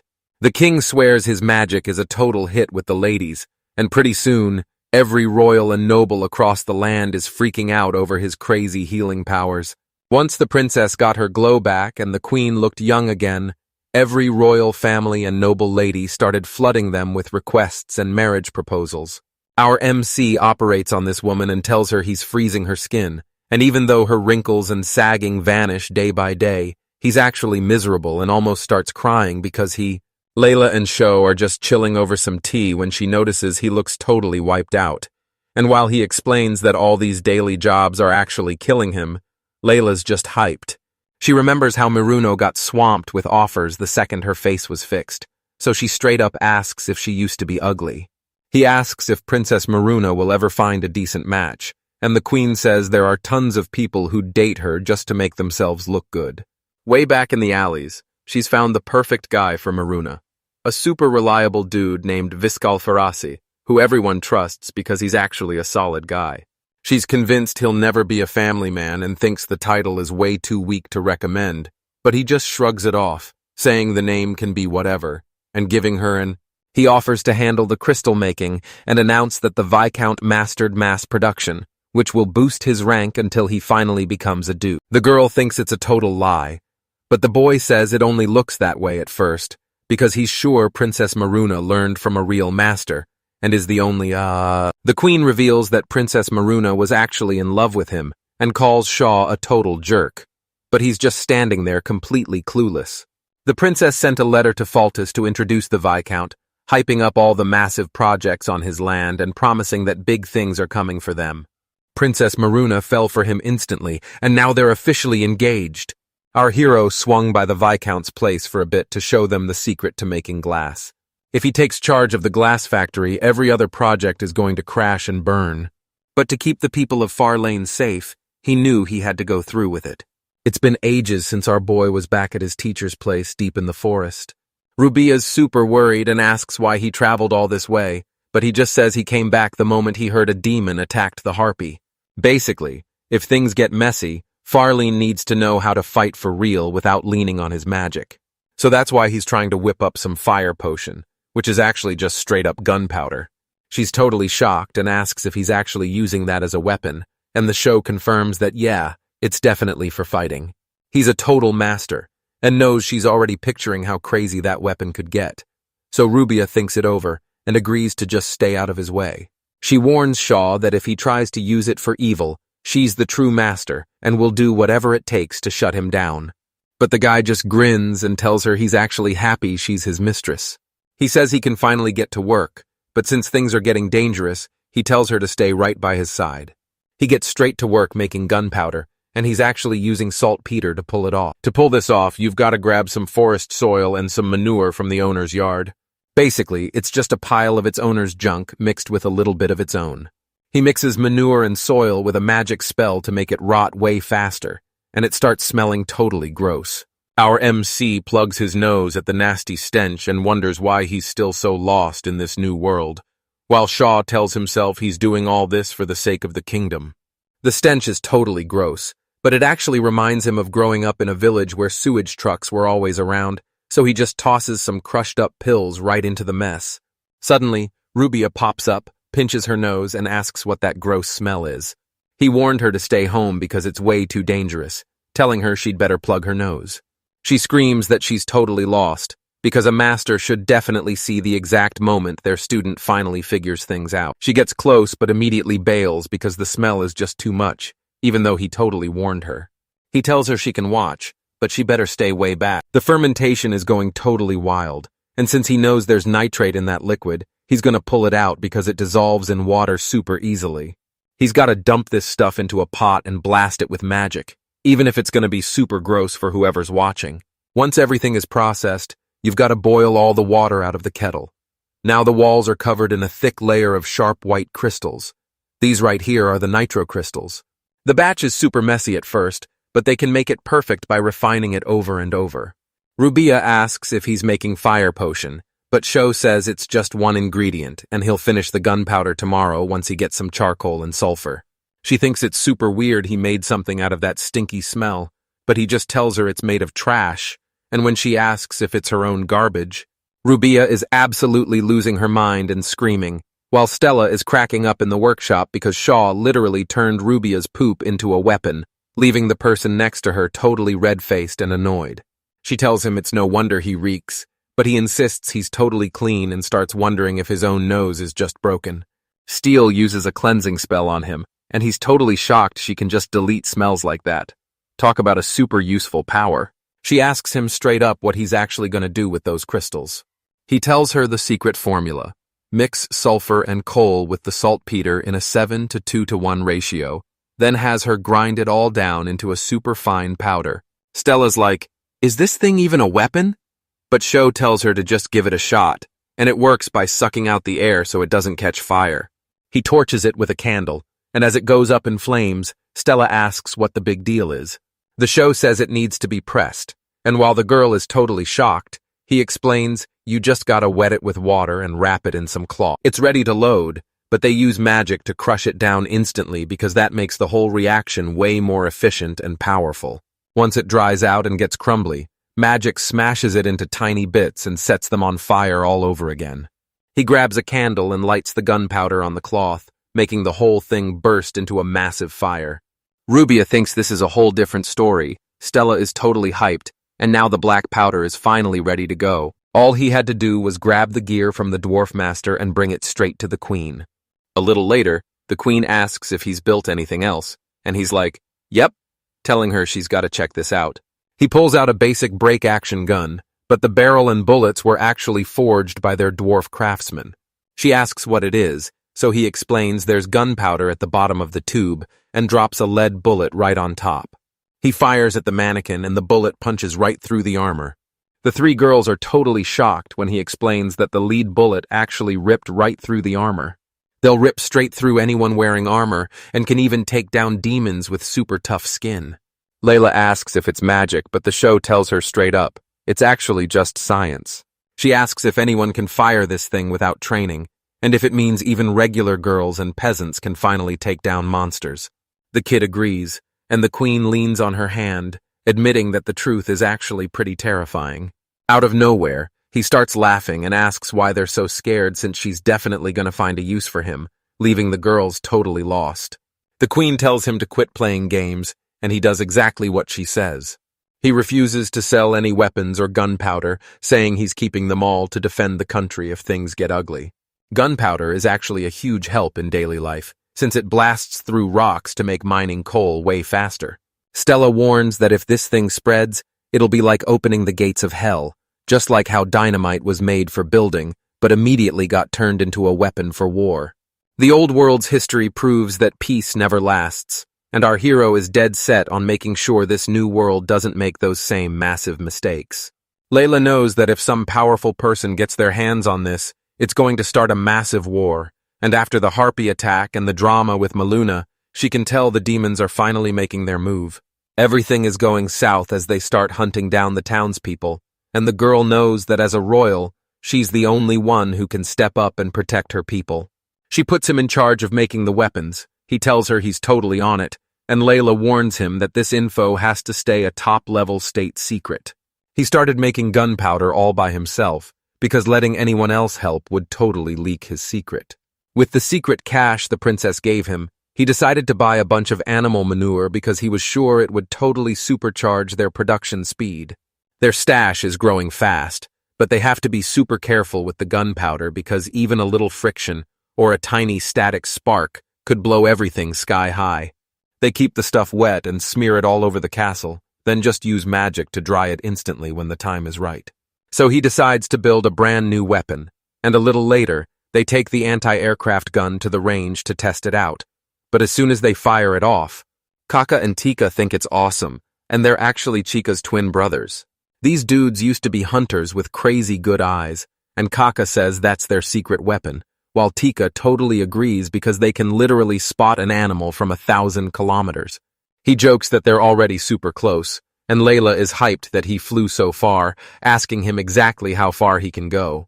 Kaka thinks he just zoomed past 400 stops, and he says if he aims just a little higher, he'll blast through another 32. They've got the perfect math mapped out in their heads to hit that exact angle. Everyone watching is totally blown away by their insane skills. Even the queen can't believe they're asking if they can use this tube and some magic dust to pull off the same power as real magic. He agrees to keep his mouth shut and tells them to leave the powder behind, and the guys are totally down with that. Layla tells the Chick brothers they're the perfect fit for the job, and starting today, they're officially the show's new shooters. She tells them they'll get paid more the harder they work. The guys thank her, and then Layla orders the MC to keep cranking out those defensive weapons. She tells him Raziel was totally bummed that he's been too busy to stop by, and Sho gets all embarrassed and admits it was just super awkward. She says the coal mines are being dug out, the workshops are buzzing, and they're making huge progress on the roads and bridges he ordered. She says it'll be ages before the next big showcase for their inventions, and they're begging to know why he won't just come visit them sooner. The kid's totally down and promises to get it done. So our MC grins and says it's finally time to gear up for the festival's massive main event. Our hero looks up at the giant pillar and can't believe how massive it actually is. He headed over to the castle workshop to check out the finished blast furnace, and honestly, it looked totally epic. The main crew showed everyone how it worked while Mr. Russell and the dwarves used their pro skills to finish building that massive blast furnace. The guy says the absolute wildest part is that he actually taught them how to make coke. They used to need magic just to crank up the heat, but this new furnace lets them handle iron without using any spells at all. The furnace needs air to keep burning, but they're still using magic for that, so Sho wants to build a steam engine from his old world to take over as soon as possible. Building a real engine is a massive grind, and even though they know the science, they've still got a long way to go before it actually works. Sho's convinced Russell and his crew can build the engine if they learn the basics, but they're still gonna need a working model to actually pull it off. Out of nowhere, a guy nearby thanks Sho for his hard work, saying everyone is really grinding, and Resale totally agrees. He says they actually put a trolley line inside the castle, making it super easy to move coal and all their supplies around. He says trolley buses are gonna be all over the coal mines now, and he's super hyped that everything's working out because this is officially the start of a whole new era. They paved roads and built bridges just to reach those mines, hauling in wagons of coal a few at a time as they got more and more desperate for power. This city is totally popping off right now as everyone notices how much it's growing, and while our main guy is walking down the street, something suddenly catches his eye. He's wondering what this massive building even is when a guy walks up and asks if he's the owner. The guy is stoked they actually found the master, so he shoves our hero inside and brags that he's got the perfect product. He's barely got a second to think before someone asks what kind of shop this is, but seeing the terrified look on the guy next to him, he realizes this place is definitely run by criminals. The guy asks him which servants he likes best, and our MC is totally shocked that there are even servants in this place. He remembers how old school this world is, and realizes that seeing servants here is actually pretty normal. Our hero didn't notice a thing because he wasn't even at the castle, and the queen is just hiring as many servants as she wants for the right price. The guy points at a servant and says, "If you need a bodyguard, this ex-warrior is the perfect pick for just 50 gold coins. Honestly, it's a total steal." Our MC shuts it down right away, saying he'd never buy a servant because it's just totally wrong. He's totally caught off guard because he seriously hates having servants around. The guy explains that they take in kids from broke merchant families and fallen nobles who have absolutely nowhere else to go. In private, they compare it to a shield for the entire world, and the guy says someone's bound to buy them eventually, but the servant better hope he's the one who makes the deal. They turn him down, and the MC starts to leave, but a totally terrified guy blocks his path and says there are some geniuses who can actually help them out. He mentions the girls upstairs are actually super smart and can read or write, so he tells him to go check them out. Sho realizes they're totally trapping him, but the MC just shrugs. He says he'll be waiting downstairs, so they should take their time and check the place out. Our guy spots a ton of gorgeous girls up there and realizes that place is strictly for VIPs, basically like a showroom for luxury cars. Suddenly, Shaw spots a total beauty and thinks she looks like she used to be a high-class noble or something. He's totally thrown off by how amazing she looks, and suddenly, she stands up and walks right toward him.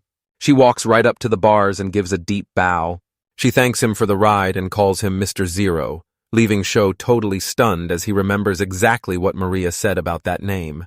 He figures she's with Zero too, but he tells her he's not Zero. He's the one running this whole show.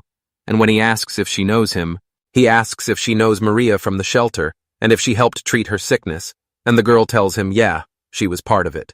She says she purified streptomycin and injected it into Maria, which totally blows the MC's mind since that's a modern-day TB medicine that shouldn't even exist in this world. He heads down the stairs and tells the guy to follow him back up. They're already at the top when he asks if he has a crush, and the MC just points right at a girl and says he likes her. The guy brags that he's got a sharp eye for talent, and he can tell she's a total genius who's already a pro at reading, writing, and math. The kid asks for the price, and the guy tells him it's going to be 250 gold coins. He's totally blown away by the crazy price tag, but the man explains that this girl is a total genius with some insane skills. They finally caught her, but it cost them a ton of lives. Our hero is totally stunned and asks if they're serious, telling them he's only got $100 on him, but while one guy gives him a scary death stare, the other one thinks he's just joking around.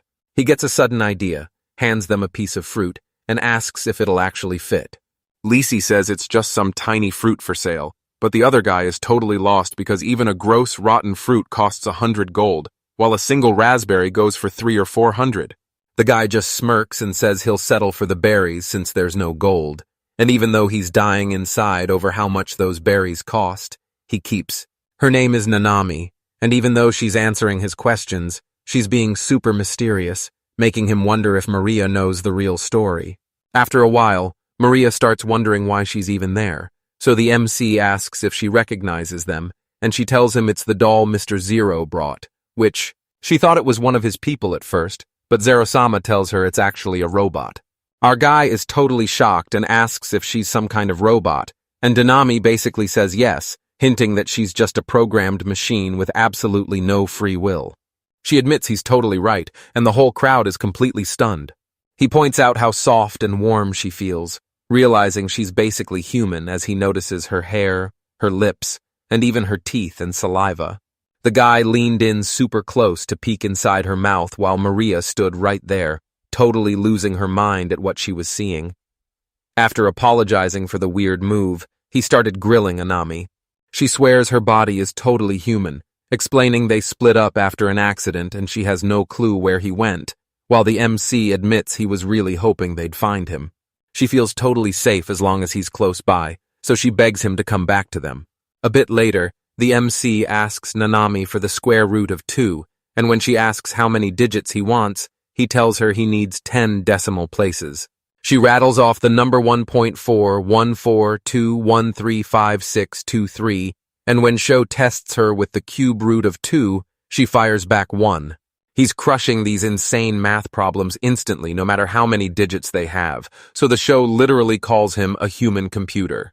You can't even doubt her skills, and while he's just dreaming up plans in his head, she's the one actually running the machine, so he just whipped up a gear out of nowhere.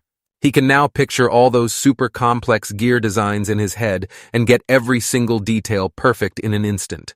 She's basically a living, breathing supercomputer, and even though he thought he got scammed, tech like this would cost millions back in his world.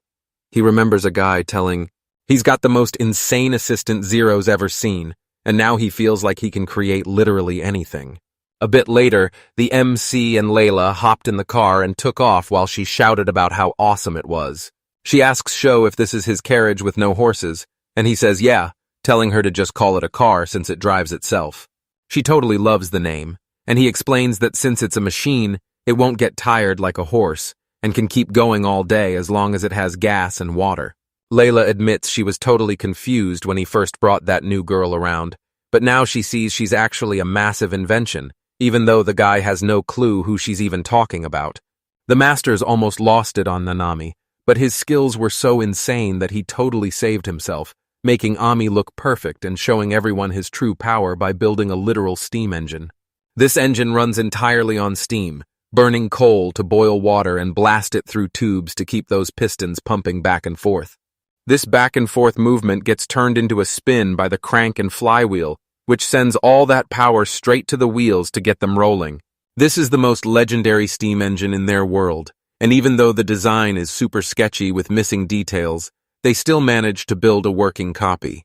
Nanami's brain beams the design straight into the machine, and then all they have to do is put it together. That's their whole process. He built the entire boiler and every single pipe by himself, adding his own cool style, but the machine is actually pretty slow, only hitting about 30 to 40 kilometers an hour. The queen tells him to pick up the pace, wanting to go faster and faster just to make things way more exciting. Our guy sees the princess as a total speed demon and tells her he could go way faster with more gears, but the bumpy roads make it way too dangerous.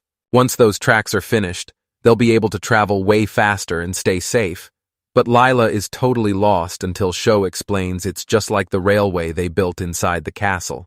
If she links the whole country to those coal mines, moving stuff around is going to be way faster. He explains that building more tracks will get everyone and everything moving faster, and since trains totally transformed his old world, he wants to use that same trick to level up this one. They say this is going to cost a fortune and take forever because it's not just about their country, it's about upgrading the entire world. A little while later, Maluna speaks up, sounding totally shocked and super impressed. She says it's fun but totally unfair, so Layla tells her she should try to quit the show while it's still a blast, and she asks if she's even allowed to. She decides she's taking the wheel, and our hero is totally floored that Princess Maluna is actually the one driving. Driving this thing is actually super easy since it's just a one-gear automatic with no shifting, and Maluna is so impressed she asks, hey, if he'll sell it to her. She offers him 500 gold coins, and he's totally shocked when he realizes that's basically 100 million yen in his world. He asks if that's all, but the princess says she needs way more so she can copy and sell it for a profit, calling it a smart investment. Our guy realizes her plan is actually genius, and gets super hyped about the business potential, knowing that even if some parts are hard to copy, she's a total brainiac, and they'll eventually be pumping these out by the thousands.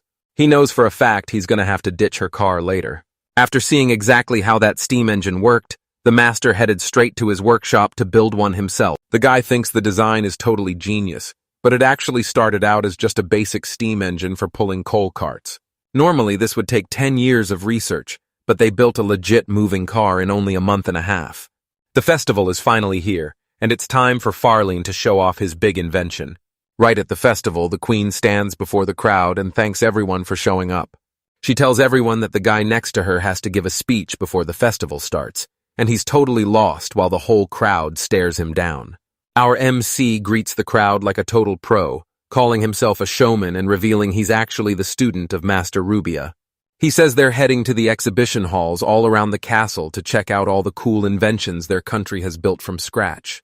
Our hero cracked them open, and after failing a bunch of times, he's the one who finally brought them to life like this. He thinks back to all his builder buddies and hypes up his country's craftsmen and the supply team that keeps them going. The boy says Princess Layla was right about everyone supporting his big dreams. Then he raises his hand and asks the crowd to just show him some love. Out of nowhere, fireworks blast off over the castle and light up the whole sky, leaving everyone totally shocked. He was racing against the clock, but he still pulled off making the perfect fireworks, using sodium for orange, tin for white, and copper for green, all packed into a basic bamboo tube. This took him right back to the toy mortars he built in the workshop where his crazy inventions first started, while a guy in the crowd shouted that the fireworks were totally awesome. Rubia's checking out this amazing painting when Sho suddenly walks up and calls her a master, totally catching her off guard before he suggests they head outside the city for a bit. The market is buzzing with people as this guy hands a food skewer to Rubia and asks her to hold it for him. She asks if he's really okay walking around looking like a total superstar, but he just brushes it off and heads into his meetings, totally trusting Her Highness to handle the business side of things. Rubia flashes a smile and tells him that her whole life turned around the moment he showed up. She remembers just wanting a chill life in the woods, and even though the guy is totally lost and apologizing, Ruby just smiles and tells him it's all good. She tells him that if she'd just stayed in that forest, they never would have had a thing. She gives him a super awkward look and says she doesn't feel that way, making him turn bright red and totally confused. She blushed like crazy and told him she really needed to say sorry. Ruby tells him he's so strong now that she's recommending him to Imperial College to get officially recognized as a master so he can keep his journey going. She asks him if he knows why she didn't go through with it, and while he's still blushing like crazy, he guesses it's because she just wanted to be with him.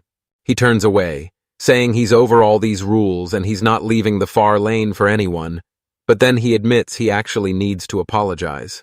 He finally explains why he kept this a secret for so long. Rubia is shocked that he was the one hiding it from everyone. Even though he's scared, he tells her the truth. Out of nowhere, someone points up at the sky asking what that is, but the guy next to him says it's just too dark to see anything.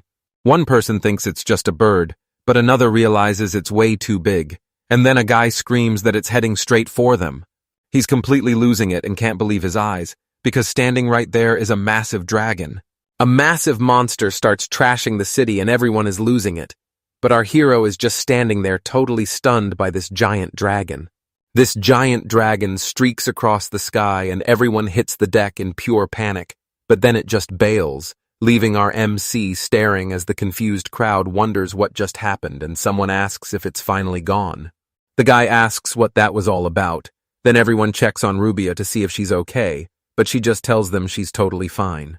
She tells him she's back at the castle, and he's totally freaking out because even though he knew demons were on the rise, he never expected actual dragons to show up They're holding a big meeting at the castle right now, and they're only telling the queen so she doesn't start a total panic. Our guy whispers to Layla that a dragon just showed up in the city, but she doesn't buy it at all, and asks him to repeat what he just said. The next morning, Mizuki sent a messenger bird from the Empire with a letter, and the queen read it to find out that dragons had totally attacked them during the night.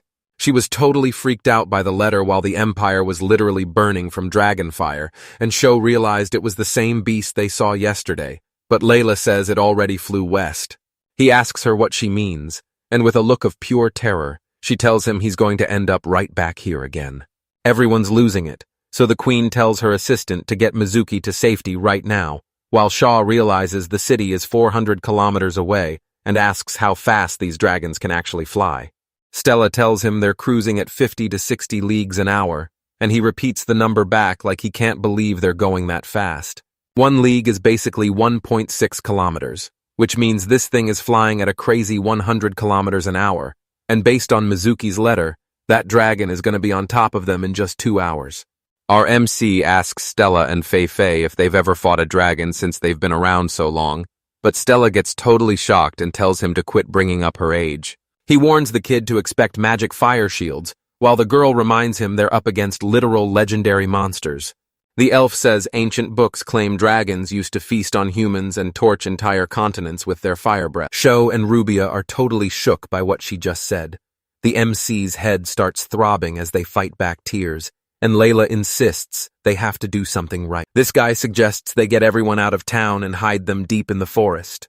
He shouts to the seer, and she's totally on board as he orders her to get every beast man sprinting through the city to tell the people to drop everything and bolt for the E. He starts getting the massive cannons ready on the wall, hoping that even if they don't take the dragons down, they'll at least freak them out enough to make them back off. Rubia is ready to scrap, and even though Stella's always dreamed of this moment, she's totally nervous about using her magic on a monster that huge. But Rubia thinks she's got one shot left, and Shaw says that's all they need. He tells Layla she needs to run, but she's totally lost and refuses to leave her people behind, which has Sho freaking out for her safety. Our MC tells the Chinkar brothers to get those mortars ready and haul them to the east wall right now, and they're totally on it. He's only got 6 bullets left since he gave one to Countess Maluna for protection, so now he's using magic to dry out his wet gunpowder. Beast people are freaking out in the streets because a dragon is coming, while the girls scream for everyone to head for the forest. The little girl nervously clutches her dress and asks her big sister what happens to Farley if a dragon shows up. But Maria tells her not to worry because the host will totally protect them. The guy starts screaming at his team to hurry up and get moving, but the students are busy grabbing their gear because they can't leave without it. The master tells them to ditch everything and just run, promising they'll just make new ones if they actually survive. 4 hours have passed since Mizuki's update, and now the queen gets the word that the crossbow has finally been fired. She asks if the villagers are all out. He says they are, and Layla warns that even though the dragon is still hiding, they've got to stay ready for a fight. Sho wished he'd never even shown up, and quietly asked the dragon to go take a walk somewhere else. Out of nowhere, a bright light streaks across the sky, and as the guys look up with the host, our hero nervously shouts that he sees it too. Kaka yells that it's a dragon, and Tika screams that it's coming right for them. Our MC asks Nanami how huge the dragon actually is, and she tells him its wings are 54 meters wide, and it can fly at a massive 1,212 meters high. This is totally impossible, but Nanami says the dragon is straight up breaking the laws of physics, and the guy just acts like he knew it all along. Layla asks what's up, and Sho tells her that scientifically, there's no way a body like that should be able to fly with those wings. He figures the dragon is using magic to stay light, but the girl is totally shocked he even thinks dragons have magic powers. Nanami yells that the dragon is 900 meters high, making Fei, Stella, Rubia, and Lila freak out, just as she shouts that it's already dropped to 800 meters. The boy looks up and realizes the dragon is heading straight for him. A dragon with its mouth wide open is charging right at them. The Chick brothers are absolutely terrified. The host speaks up and tells them not to be shy. He reminds them about the intersection point they need. He screamed for them to fire right now, and the guys covered their ears as a massive wave of shots blasted out. The kid screams that they nailed it and the dragon takes a massive hit.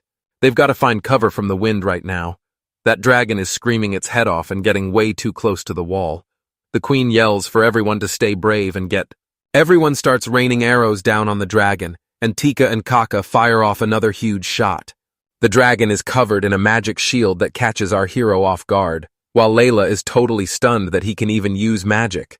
He suddenly realizes that if he doesn't smash the dragon's magic shield, his master's power won't be able to reach him. Boom! Another blast goes off, the monster gets super mad, and our hero starts totally freaking out. They've got no clue what's going on, but then Tika screams that he spots a car, and the guy is totally caught off guard. He screams that it's Princess Maluna behind the wheel, and everyone's losing it because they actually strapped a mortar to the car. It's totally wild, right, Layla? Layla totally agrees. He sees the dragon's magic shield starting to flicker and fade, realizing the surprise attack totally wrecked his focus, so he screams at Ruby to get a move on. She spins toward Stella and begs for a shield, so Stella yells that she's on it and tells her friend to just wreck everyone. Rubia screams for everyone to hit the deck as her staff starts glowing to unleash a massive explosion. Sho walks up to Lila and warns her to stay on her toes. As soon as the spell breaks, the dragon vanishes into thin air, leaving everyone totally clueless on what to do next. Stella is totally shocked by how they're acting, but Sho notices there aren't any dragon tracks and tells everyone to stay sharp, ordering the team to grab their crossbows and load up the mortars. The kid froze and looked up to see the dragon didn't have a single scratch, and as it geared up to strike, he could only stare back in absolute horror. The dragon lets out a massive roar as it gears up to strike, and our hero realizes it's about to blast him with fire. But the queen calls for a total evacuation and orders every single worker to clear out of the building right now. Stella steps up and tells everyone to get behind her so she can shield them with her magic, yelling for them to hurry up. The dragon spits a massive blast of fire, absolutely wrecking towers, houses, train tracks, and every shop in sight. Everyone in the woods is watching the whole thing go down. The kid grips his book tight, terrified that the castle is burning to the ground, and Nim is seriously freaking out about what happened to. Stella's using every last bit of her power to block those crazy flames, while Fei jumps in to shield Lila. The attack finally stops, and the girl just collapses from total exhaustion, so he shouts her name and sprints to help, while the entire castle burns to the ground. He gets hit by this insane power and realizes Stella's totally out of magic, so if those flames show up one more time, it's game over. They gotta act fast before he makes another move. The guy is stuck wondering how they can even land a hit. Even Mortar's and Ruby's magic just bounce right off his scales. He knows that if he stops to overthink things right now, it's game over for them. He realized aiming was way too hard without a target, so he called Fei over and told her to aim right at his eye. The girl is totally lost, but the boy says he's got a plan, and the dark elf girl gets it immediately as she leaps into action. She lets an arrow fly and nails the shot, and man, that dragon is totally losing it. Layla asks why he's so heated since another flame would be game over, but Sho explains that's the plan. He's gonna blast his double magic right into the dragon's open mouth. Sho tells the Chikaka brothers to get the mortar ready, and they actually listen, but he knows the second he starts, the whole thing is gonna shatter, so he's gotta give it everything he's got. He chants a spell, pours every bit of his magic into it, squeezes the air twice, and slams it into his weapon to let the Chika brothers know the fire is coming. He screams the signal to attack and their cannons start blasting away. Right in the middle of the show, the air suddenly tightens up and a huge blast sends everyone flying backward. The burnt-up dragon crashes down with a huge boom, and our guy crawls out from the rubble hoping he won, as he looks down and asks if the monster is finally dead. The boy grabs her shoulders and shakes her to snap her out of it, asking if she's okay, while Shaw tells her the big news. They finally killed the dragon. The girl yells to see if anyone's still alive, telling them to make some noise, and the whole crowd lets out a massive victory cheer. Rubia sprints over crying and gives him a massive hug, and while he's just relieved everyone's safe, Stella snaps that his crazy magic almost killed them, making him just laugh and apologize. She calls him a total menace and bans him from using compression magic, but he just keeps asking her why she's wearing that bandage. Rubia explains she's super dangerous because her hidden power is totally off the charts, so he grills her again about the insane heat, pressure, and plasma she's hiding. He finally gets what she's saying and calls it a thermonuclear reaction, leaving Stella totally silent until she asks what that even means. Our MC explains that everything is made of tiny bits, and if you squeeze them together and crank up the heat, they just shatter and fly everywhere. They slam into each other and fuse together, and suddenly they're way lighter than before. She asks what happens when they lose weight, and the show explains that it's actually turning into massive energy at the speed of light squared. She asks how fast light moves, so the hero thinks of 300,000 kilometers per second, but tells her it's 187,500 leagues since a league is about 1.6 kilometers, and she's totally blown away by how huge that number is. Stella's totally shocked he's talking about forbidden secrets and asks how he knows so much, so even though he's a bit awkward, he decides to spill the beans. He tells everyone to listen up and drops the huge news that he's actually from another world. Fei, Layla, and Stella are acting totally chill, which leaves him super confused, but Stella claims she already knew while Layla tells him he's way too late with the news. She tells him she didn't buy his story about being from overseas because she definitely knows someone like him, and he's totally shocked that her logic actually makes sense. He looks at Rubia and asks if she actually believed him, but she admits she knew something was up from the very start, right as the main character shows up looking totally blown away. The queen tells him his past doesn't matter because the whole city is a total wreck, and if Farlene wants his old body back, he's gonna have to help them out. Rubia looks at Shaw and asks if he's actually gonna stay with them. Our hero stands before the queen and his lord, but he starts to freeze up, not even sure if he'd want to come back to this world if he had the choice. Nobody's sure if he's actually coming back, but he'd totally start dropping videos again just like the old days. He had no idea what was coming next, so he just said no. Back in that other world, he only had faceless followers, but here, he actually had real friends. Our guy wants to live with the regular people he sees every day, but the leader just smiles and tells him he's staying in the castle as their lord. The girls are all smiles and super hyped, but when they wonder what to do with the dragon, Layla says they're obviously gonna chop it up and turn it into pure gold. Stella's totally on board because dragons are worth a literal fortune. Back then, even their old remains could buy a whole country, but this one is actually fresh, and the girl gives a big thumbs. She says the books claim a gallbladder can heal you, but if it's got stones inside, it's worth a massive fortune. Our main guy starts asking about meat. Stella is completely confused, and when Sho asks if they can actually eat dragon meat, the girl just gives a super vague answer. Nami suddenly drops the news that dragon meat is actually edible, and Sho is so hyped he calls her a good girl while literally drooling over the thought of dragon steaks and burgers. The kid sprints right at the dragon while the MC is literally just thinking about making soup out of its bones, and Rubia is totally losing her mind at him. Layla smiles and says Shaw's curiosity is totally wild, and that's the exact reason they all love him so much. Stella smiles and says she's actually jealous of his open mind and curiosity, calling him a total master. Fast forward a year, and Farlene is still getting back on its feet, but the dragon bones buried under the new walls are now the city's big new symbol. Everyone is super hyped to see the kingdom finally rebuild, but there's still a ton of work left to do. He's just chilling and minding his own business when Layla sneaks up behind. Shah's working on a way for them to talk from super far away, meaning Layla could finally chat with Princess Maluna even while she's stuck in the castle. The queen is super hyped, asking if they can really pull it off and when, but he just tells her he has no clue. Stella and Rubia walk into the room while their host is still busy working, but when the girls mention they're hungry, he just smiles and offers to whip up some pancakes.